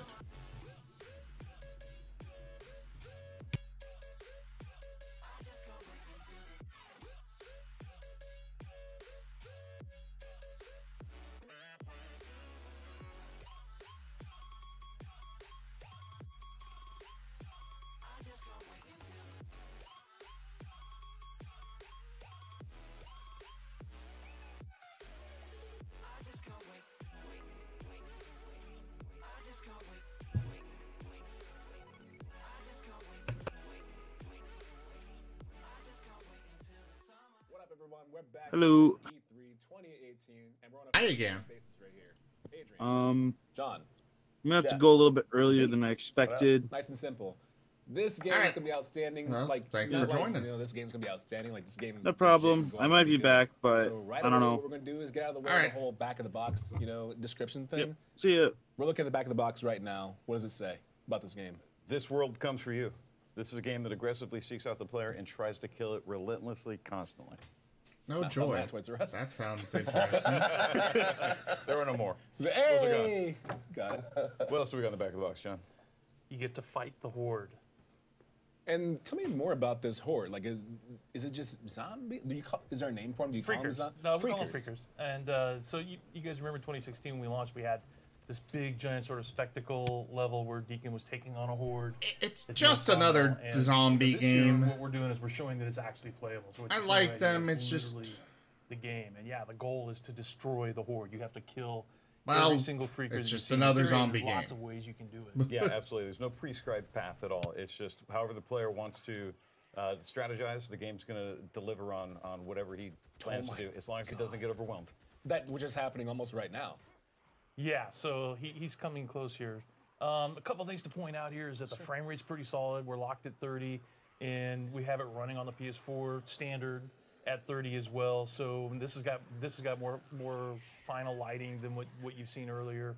So there's a lot going on here, and it's also pretty indicative of what the gameplay is, because it's not just about the strategy of how you're running and gunning.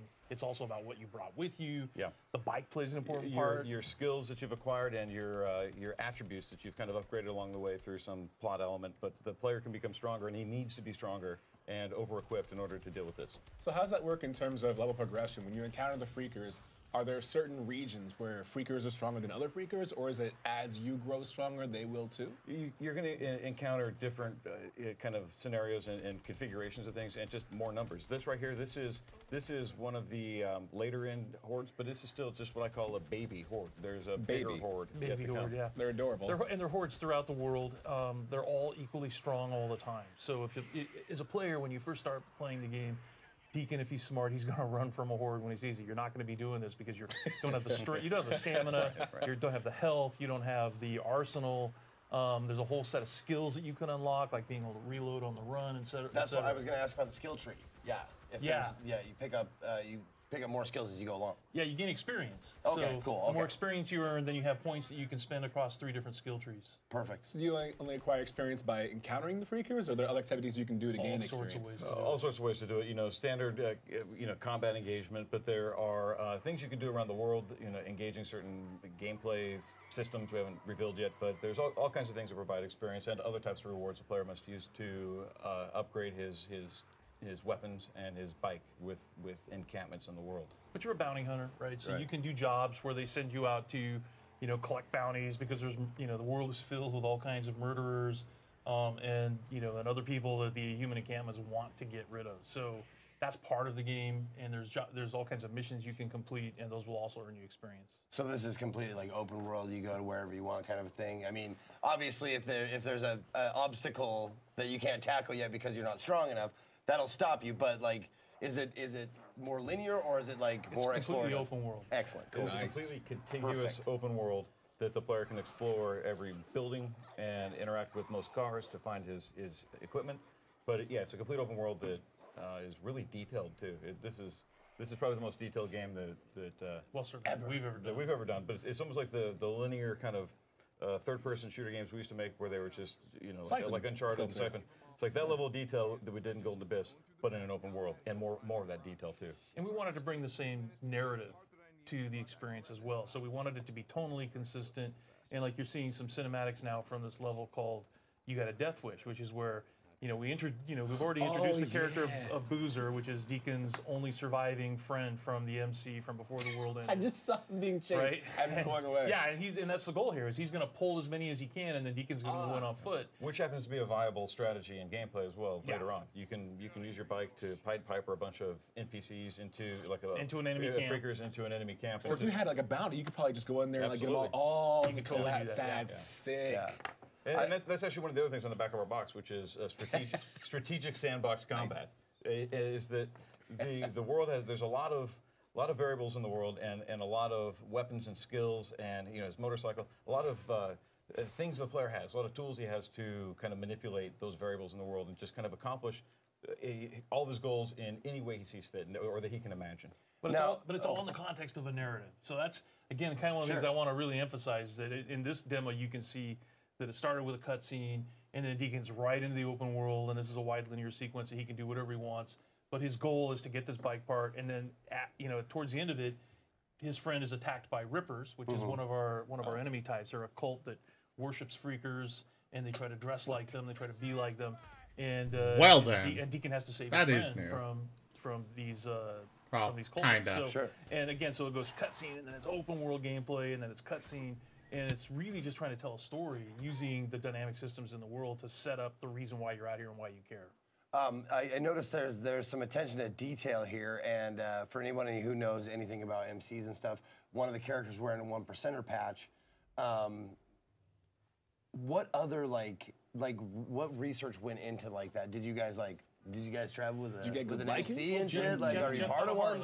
You did? Okay, okay. What you got? I just got a Sportster. It's, okay, okay. But it's that's how I started too. Yeah, it's really cool. But I didn't actually start writing until we started making this game, and even fairly recently. And it's something where I was always terrified of it, but you know, the game, and I'm not. This sounds like it's BS, but it was just so much fun to write and fascinating to ride the bike and kind of understand this culture that you know, I kind of said I got to try this and do it, and took the class and then bought a bike, and now I ride my bike every day. The weather supports it, and you know, if I was really hardcore, I guess I'd ride every day. But it's still hardcore. You still learn a lot of things, like bikes don't control like you think they do, and so I don't want to say that kind of research went into us designing it, but we certainly. You know, it's inspired us to be, you know, and kind of add some levels of authenticity to it. But the bike is definitely probably the most important thing we pull from that culture, is the love of the open road, the love of, you know, sort of anti-authority. Sure, you don't really want to take orders from people, and we kind of found that to be true. But it's about the bike, and you know, and so I do think when you get your hands on it and you can play it, and you press the circle button and do the drifting mechanic. It's just a lot of fun. Would you find yourself trying things that you want to see in the game? Like you're riding, like I wonder if you can swing a crowbar from the bike. And you just bop and go, you guys, you know what? I tried it doesn't work. Not there yet, but I found that you can certainly stare people down in traffic pretty, you know, if somebody tries to sketch off, you can stare them down, and there's a lot of respect and kind of, or fear of these guys on bikes, even though it's just me in a leather jacket and a helmet. They don't know what's big. Well, I'll tell you what, in a world like this, anybody from MC would be top of the list for someone you want to hang out with and like could probably handle themselves, and the mobility of having a bike. Yeah, absolutely. All that feeds into why Deacon's kind of like the perfect character to be the protagonist of the story, is because he has all of those things, character flaws and all, and tools to survive in the apocalypse. And like it leads to a lot of conflict in this world because he doesn't work well with people except for his brothers. And here he almost loses his last one, and the rest of the game is about him trying to kind of keep him alive and still forge ahead. So dealing with tools in the game, you have like weather effects and a day and night cycle. How does that actually play into the hardships that he has to deal with along the way? Oh, lots. So the weather, and first of all, the weather can affect the way that the dirt trails turn into mud and handle. There's snow and ice. It handles differently. Bike upgrades can help mitigate some of that. The time of day determines the ecosystem of when certain NPC types are out. So at night, it's mostly freakers. During the day is when the humans come out. So we've got this kind of world clock ecosystem that tries to model what it might be like for us if we were in the apocalypse. Go out in the morning, get our water, you make the best of all the daylight, but get home before it gets dark and super dangerous. So those are the hazards that those dynamic systems put before the player. And freakers are living creatures, and they have metabolisms. And when it's night out, when it's raining out, when it's snowing out, they become more powerful. And so that's one of the things that the player has to learn early on, because it will affect your approach to how you're dealing with, depending on how many you're facing. How are you going to fight these guys? Because if it's night and it's snowing, you're in trouble. Right. Something that gamers will definitely want to know as far as PvP, multiplayer, is it single player? Single player only. Single player only? Yeah. Okay, that's fine. Absolutely. That's not a bad thing, because I love it. I love playing through games like this, especially atmospheric, uber detailed games by myself, and then really immersing myself in the game itself.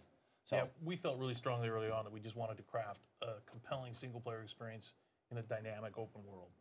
Speaking of compelling, is this gonna break my heart, man? I will say this with all sincerity: this game will break your heart. Okay, right on. Okay, we're gonna lose a good brother. I can already feel it. No, it's tales of like brotherhood and stuff like that. They kill me, man. I love it. It's one of those things where he falls into a horde. No, not you, Daryl, or something like that. Yeah. No, I'm the oldest of 4 boys, so like anything about brotherhood or like that kind of relationship just like hits me right in the feels. Yeah. What are we looking at for length of time, do you think, for the average player for the game? Long time. That's the best possible answer you can think of. That's good.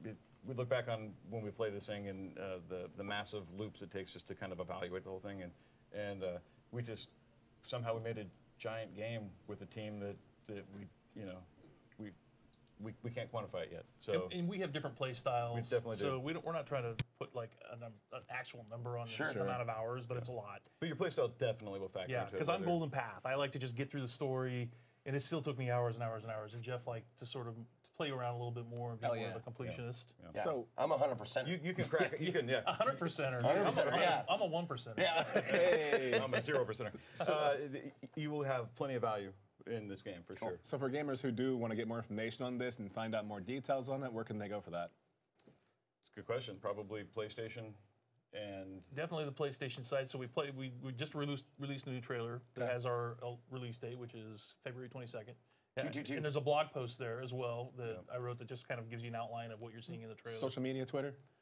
Ben Studio. That's Ben Studio. Yep. And that's our website as well. All right, gentlemen. It's been an absolute pleasure. Thank you for being out here. Man. Looking forward to the game greatly. Thanks. Everyone else at home, you know we got more coverage, more games, more of us, more fun. So please sit loose and hang out. We'll be back.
So it looks like a typical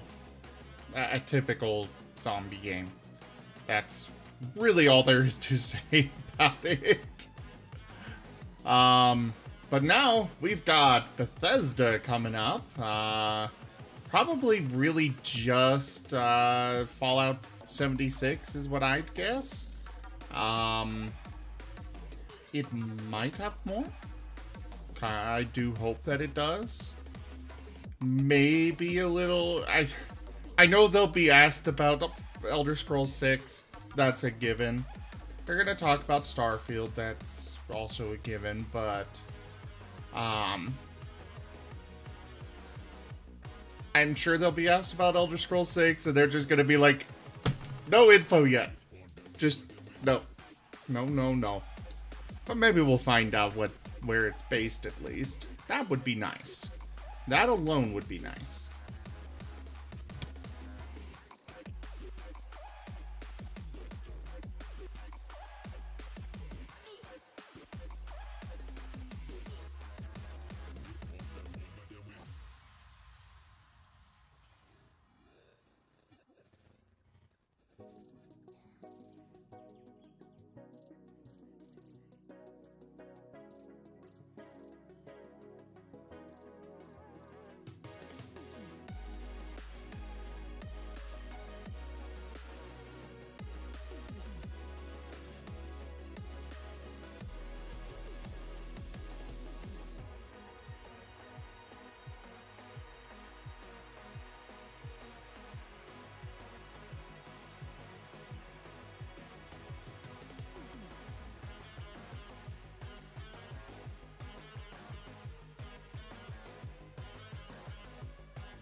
All right, start the thing already. Oh, there it is. Official Expo Day, so even though we've been doing coverage for 2 days, like the event actually started today, and I kind of feel like it's not an E3 if I don't get an opportunity to sit down with this man right here, Pete Hines. Thank you for returning for yet another. I'm great, man. How are you? You guys had a killer show this year. Thank you. We had a lot. Yeah, you did. And guess what? I'm here with Kira, and we're going to talk about all of it. So fire away. I hope that you are all ready. And I'm just going to go through the order as it was presented by you guys. So first off, great little shade throw to Walmart Canada is a Rage 2 is talking. No, it's out of love. I thought it was great, but we heard Rage 2, a little bit of a tease before E3. We actually had to see gameplay, had Andrew WK come out and give a little performance.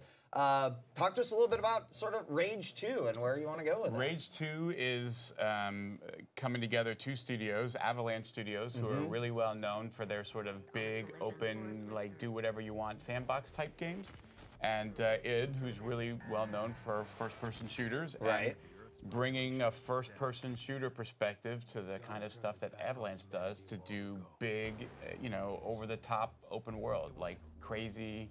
Which is like, for those who have played, Rage, will know that makes a lot of sense, right? There's a lot of driving, a lot of open world, there's courses, things to do, area to area. So that to me made a lot of sense. Look, I loved Rage. I mean, it would have been nice if it had a real ending, because it kind of didn't. But it did first-person shooter stuff. Great. Right. It added a lot of interesting mechanics to the shooter aspect that were kind of fun and diverse.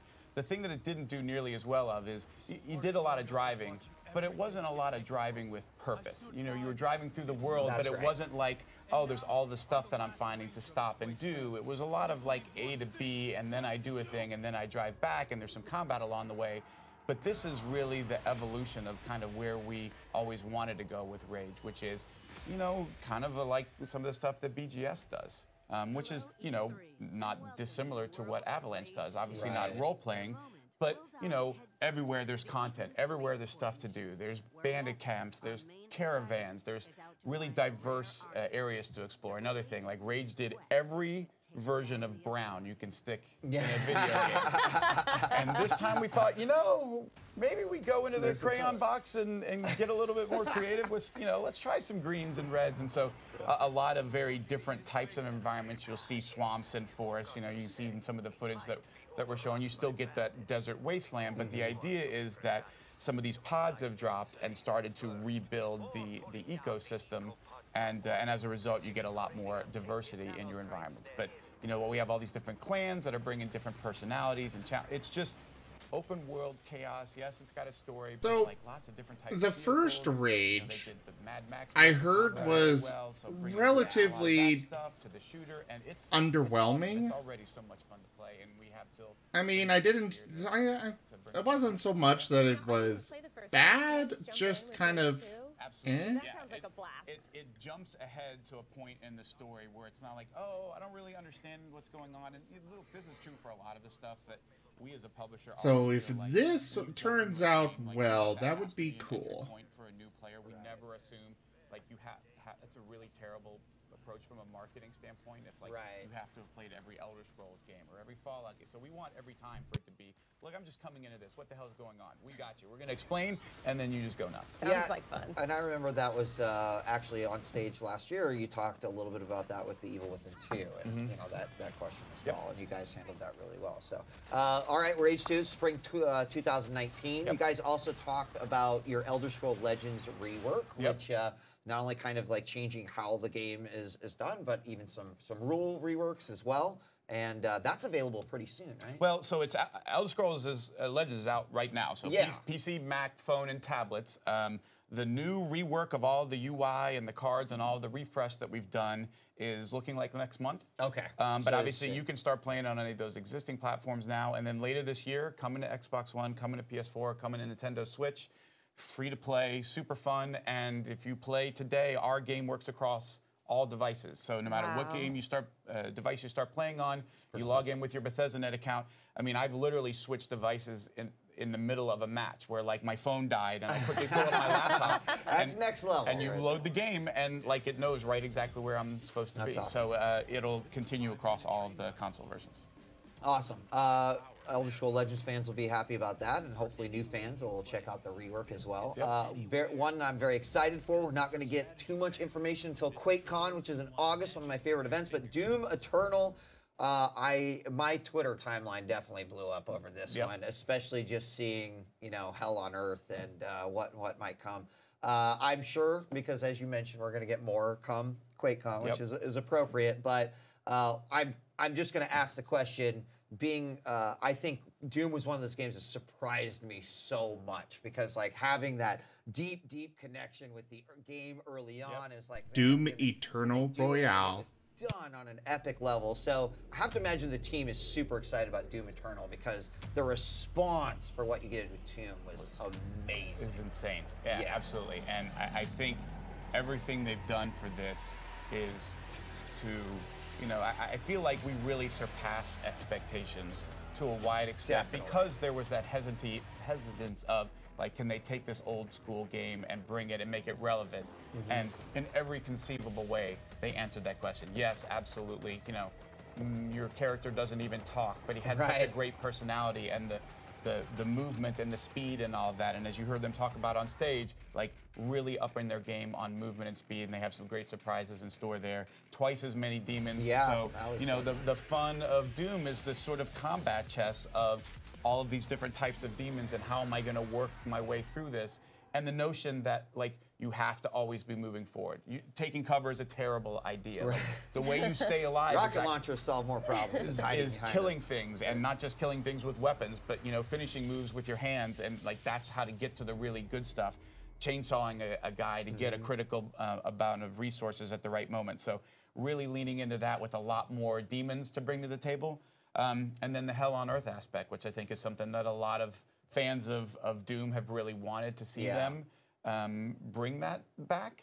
And so how much and how, I think you're going to love. And honestly, all of the stuff that they didn't even tease, I don't think you're fully ready for I'm not what ready, they're bringing for Doom Eternal. Like some of the stuff that they have, and we've been playing this for a while back at the office, is like you just can't believe how good it is until you see it and play it.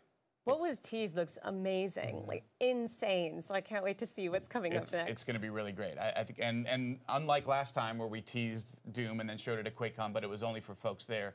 This time we're doing it wide open, so we will have it on Twitch. All right. If you can't be in Dallas, which Marcus will tell you, you got to come to Dallas for QuakeCon. It's an 5,000 seat BYOC this year. All the Quake competitions and everything else, but everybody who can't make it will be able to watch and see it for themselves live on Twitch. We'll be waiting for August. That's super exciting. So, well, speaking of QuakeCon, also Quake Champions right now going on a free trial. You guys have the new gore system and bots. And I mean, we have all kinds of stuff coming. Really trying to make it a little easier for folks who are not like you and haven't grown up with Quake and don't know fast. I mean, it is arguably the fastest paced, most skill-intensive shooter out there. But that doesn't mean it can't be fun for folks who don't know it. This kind of goes to your thing of like, well, do I have to have played Quake? Like, we've tried to do more things for the Quake babies, right? The ones who aren't really used to what this is like and what a really fast-paced arena shooter is like. So lots of new stuff going in. It's free right now. Go to quake.com. Download it on your PC and give it a try. 120 hertz, like it screams. It's really fast. The champions are fun. Yeah, I mean, I definitely think I'm a Quake dad for sure. Oh, for sure. You know, absolutely. Quake daddy. You got to get a T-shirt that says that. Gotta get some. But I mean, like to that point, it's been an ongoing development process, because not only listening to sort of the competitive side of things, but also to those fans, whether old or new, that are coming in, and I think you guys have done a great job of sort of delivering an experience that works. Sure, and we've expanded, as we said at the showcase, we've expanded our esports to not just be the pro stuff where it's, you know, at QuakeCon or it's at DreamHack Winter, but also just grassroots stuff, college leagues, and, you know, guys who just want to get together with their buddies and try duels or whatever it is.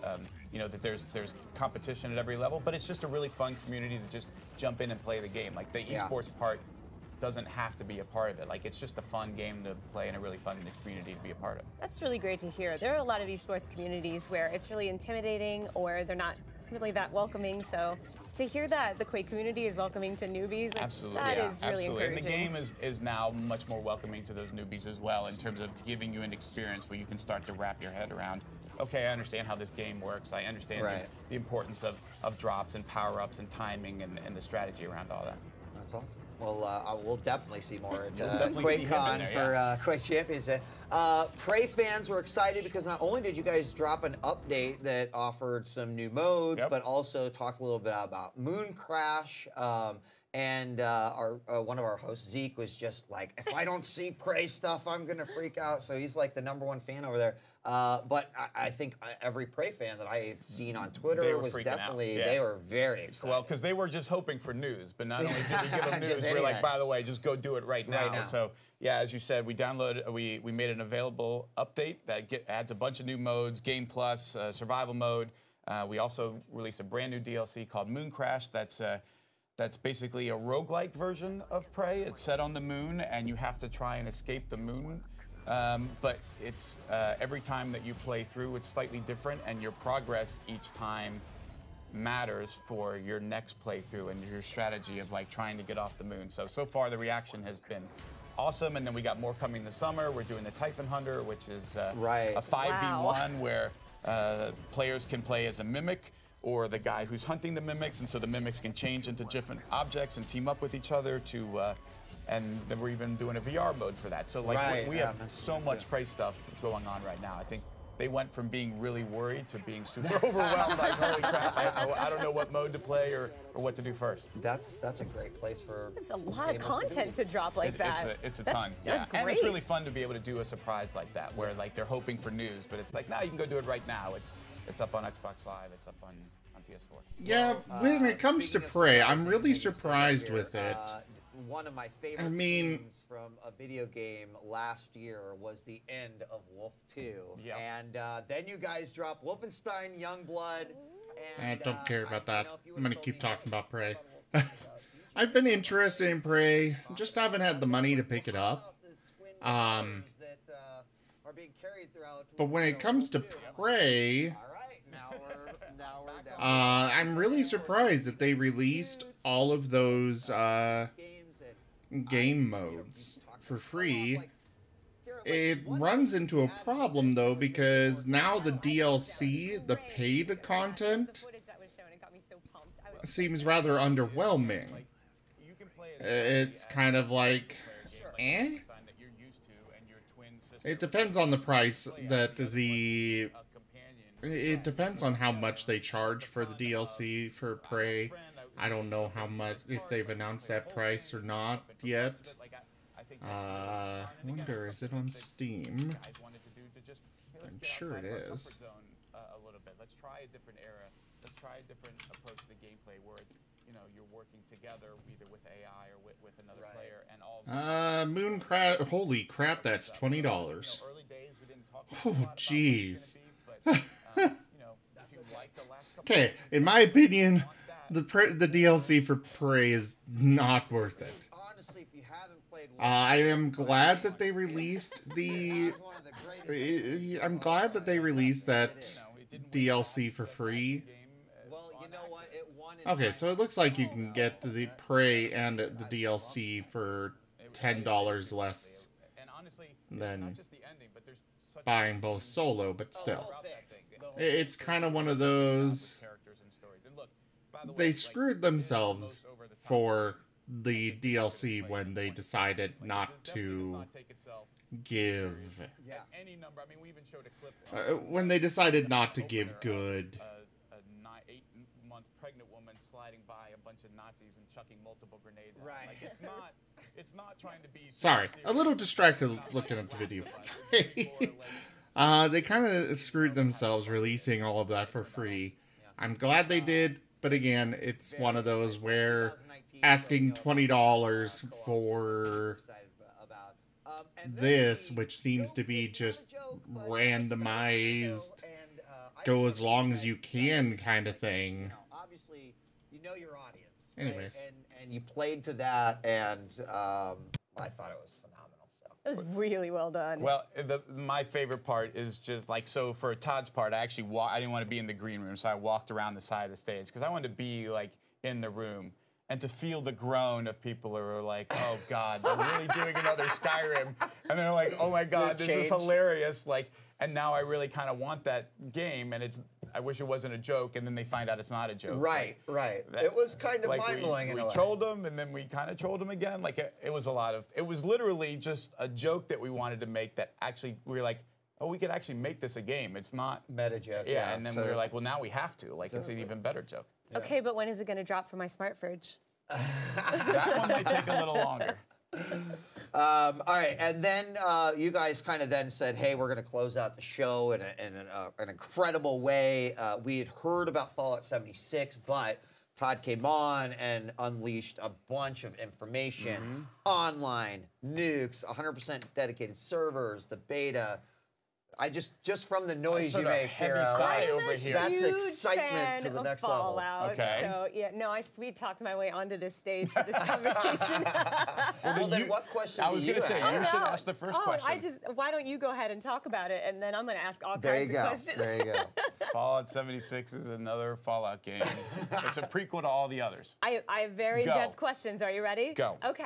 Todd said that we'd be able to play solo. Yes. But I'm wondering, that's solo online, but there will still be other people on the server. Correct, because they will be the other people, the other characters in the world. But the extent to which you interact with them, like, you would interact with them no differently than you'd interact with, like, it shouldn't matter whether it's a character that the game is controlling, that we've predetermined to do something and said, like, oh, this guy will attack the player when it comes into this area, or this guy will trade with the person. Like, it's up to the players to do that, but you can still play it solo, and it's not PvP like everybody just is trying to kill everybody else. Like, people can't grief you. They can't keep coming after you and killing you over and over every time you respawn. Like, the game literally doesn't let you do that. Think of PvP more like a challenge.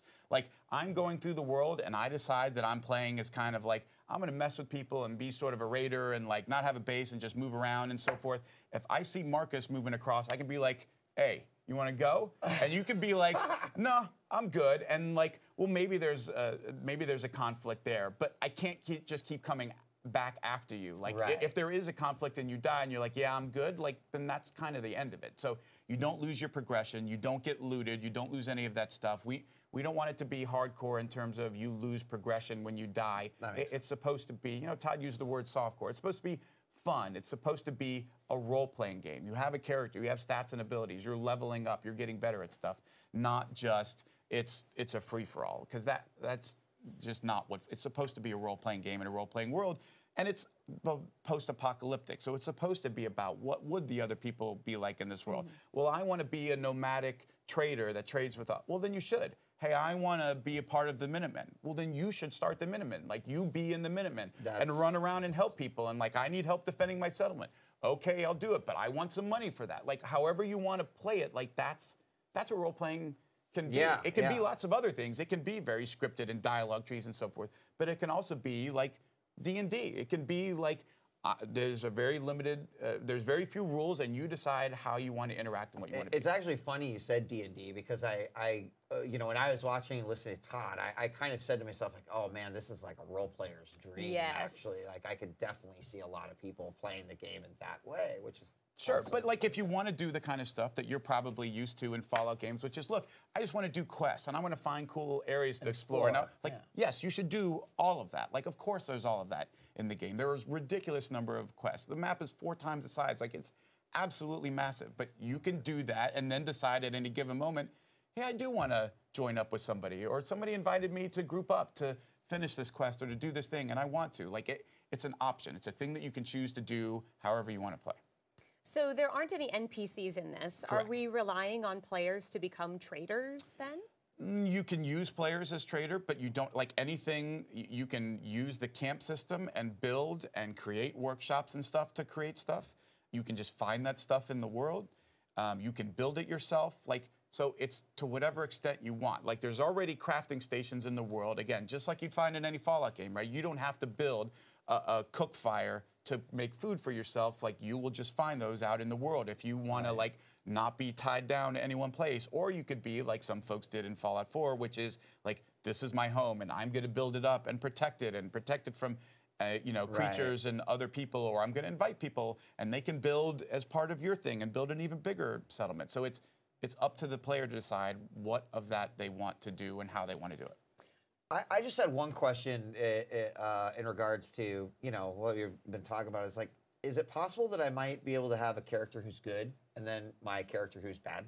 Yeah, you can have multiple characters. Okay, yeah. Great. It's not just like, well, that's your character and that's the only one you can play. You could have that same character flip-flop, be a really good guy, and then suddenly, I mean, look, people do this in our games all the time. They play Fallout 4, they play Skyrim, they're really nice, and then suddenly like, I'm just gonna start killing everybody for absolutely no reason. Like, okay, it's your game. Like, so you can have different characters and sort of, you can have a character like, this is the one that I play with my buddies when I'm playing with them. And this is the one when I play solo. And just like other games, like, the way that you level up and the perks that you use, they can be purpose-built for somebody who's playing by themselves or somebody who's playing with others. So it is a really fungible, flexible, fun system.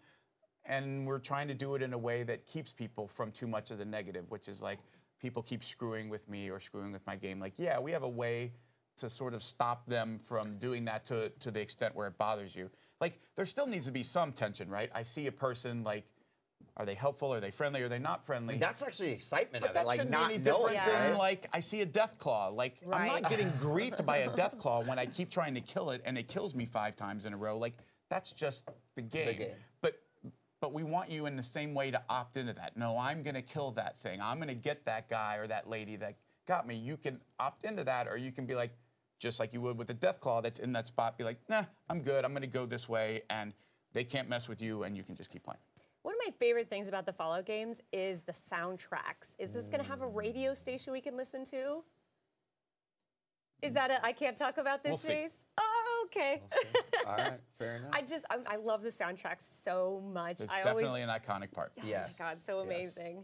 All right, well, I know we could probably talk all the rest of the time about Fallout 76. I want to mention also the beta's happening, as well as you guys continue to be the leaders of like the dopest sort of things that you release with your games, and now we've got the power armor helmet that wearable it's got a voice modulator, all that stuff. Are you telling me that she doesn't want to sit on her couch with her Fallout 4 Pip-Boy on her arm? I guarantee you that's exactly what is going to happen. And that power armor helmet on her head in front with the voice modulator. And if you didn't know, Kira already likes to do characters on her stream, so I'm sure that is not going to be a problem for you, right? And I'm looking forward to the next 10 Fallouts when you release the rest of the power armor. One piece at a time. Yes. By the time I'm dead, we might actually have a full set of armor. That is funny. That's all right. Three other things really quickly in the 3 minutes that we've got left.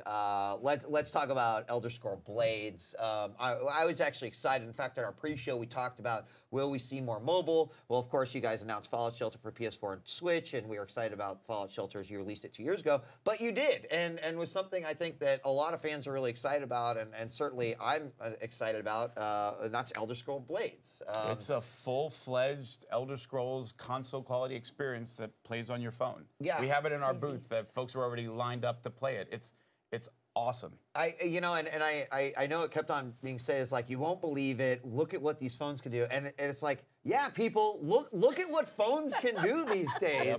It's amazing. And obviously, as Todd said, it's not just for phones. We literally want to bring it to every platform, but starting there, I mean, we're 99% sure that pretty much everybody that we speak to has a phone. Right. And so, like, the ability to have that for free console quality, you can play it in portrait mode or landscape mode. You can flip in real time between the two as you're playing.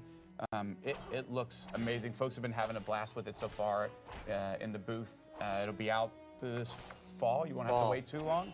I think folks are going to absolutely love it. That's great. I'm always on the lookout for campaign-style games on the go, and this might scratch that itch for me. Yeah, and it's you know, there's the endless dungeon thing that's just kind of a fun challenge, how far you could get. But there's competitive. You can go in the arena and fight against other players, and then there's a full sort of quest your town has been destroyed. You're rebuilding the town. You're getting quests. You're it's gonna be awesome. Yeah, give my love to the team because it looks like they've done a great job. And then the last two things, which were kind of like teases, as Todd said, kind of a look into the future. Yep. To remind all the fans out there, like, this is what we're working on. It doesn't always happen from year to year. But first and foremost, Starfield. Yep. Which I'm very excited about because I know that there's been some rumblings about this for a while, but confirmed this year. And there's probably not much you could say about it, but you know, what can you tell us, Pete? First new IP for that studio in 2.5 decades. Congratulations, by the way. A chance for them to flex their legs and do something else in sci-fi area. I think you got some sense of what it's going to be from the teaser that they showed at the showcase in terms of where it's going, and your mind can probably go to the kinds of things that they're doing. But that game is crazy. Like it's ambitious and insane and awesome in all of the best possible Bethesda Game Studios ways.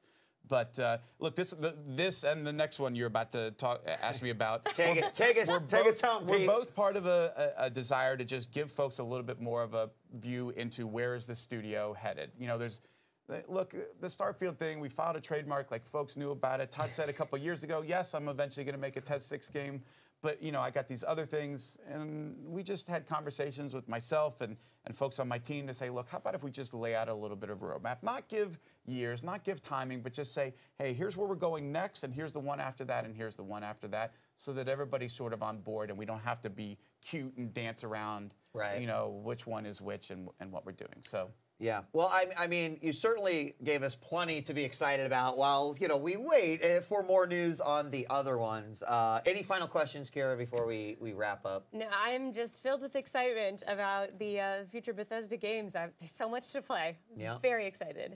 Pete, you've made my E3 as we get another reunion at again. Thank you so much, Kira. Thank you for joining us. Hopefully you checked out the Bethesda conference. If not, you can go check it out on their own channel or right here on /Twitch. Thank you again so much, Pete. If you're here at the convention, head on over to the Bethesda booth. Sounds like they've got a ton of stuff for you to play and say hello. So we got a ton more coming at you live here from E3 on Twitch. Pete, once again, thanks for joining us. We'll see you when we come right back. All right, everybody.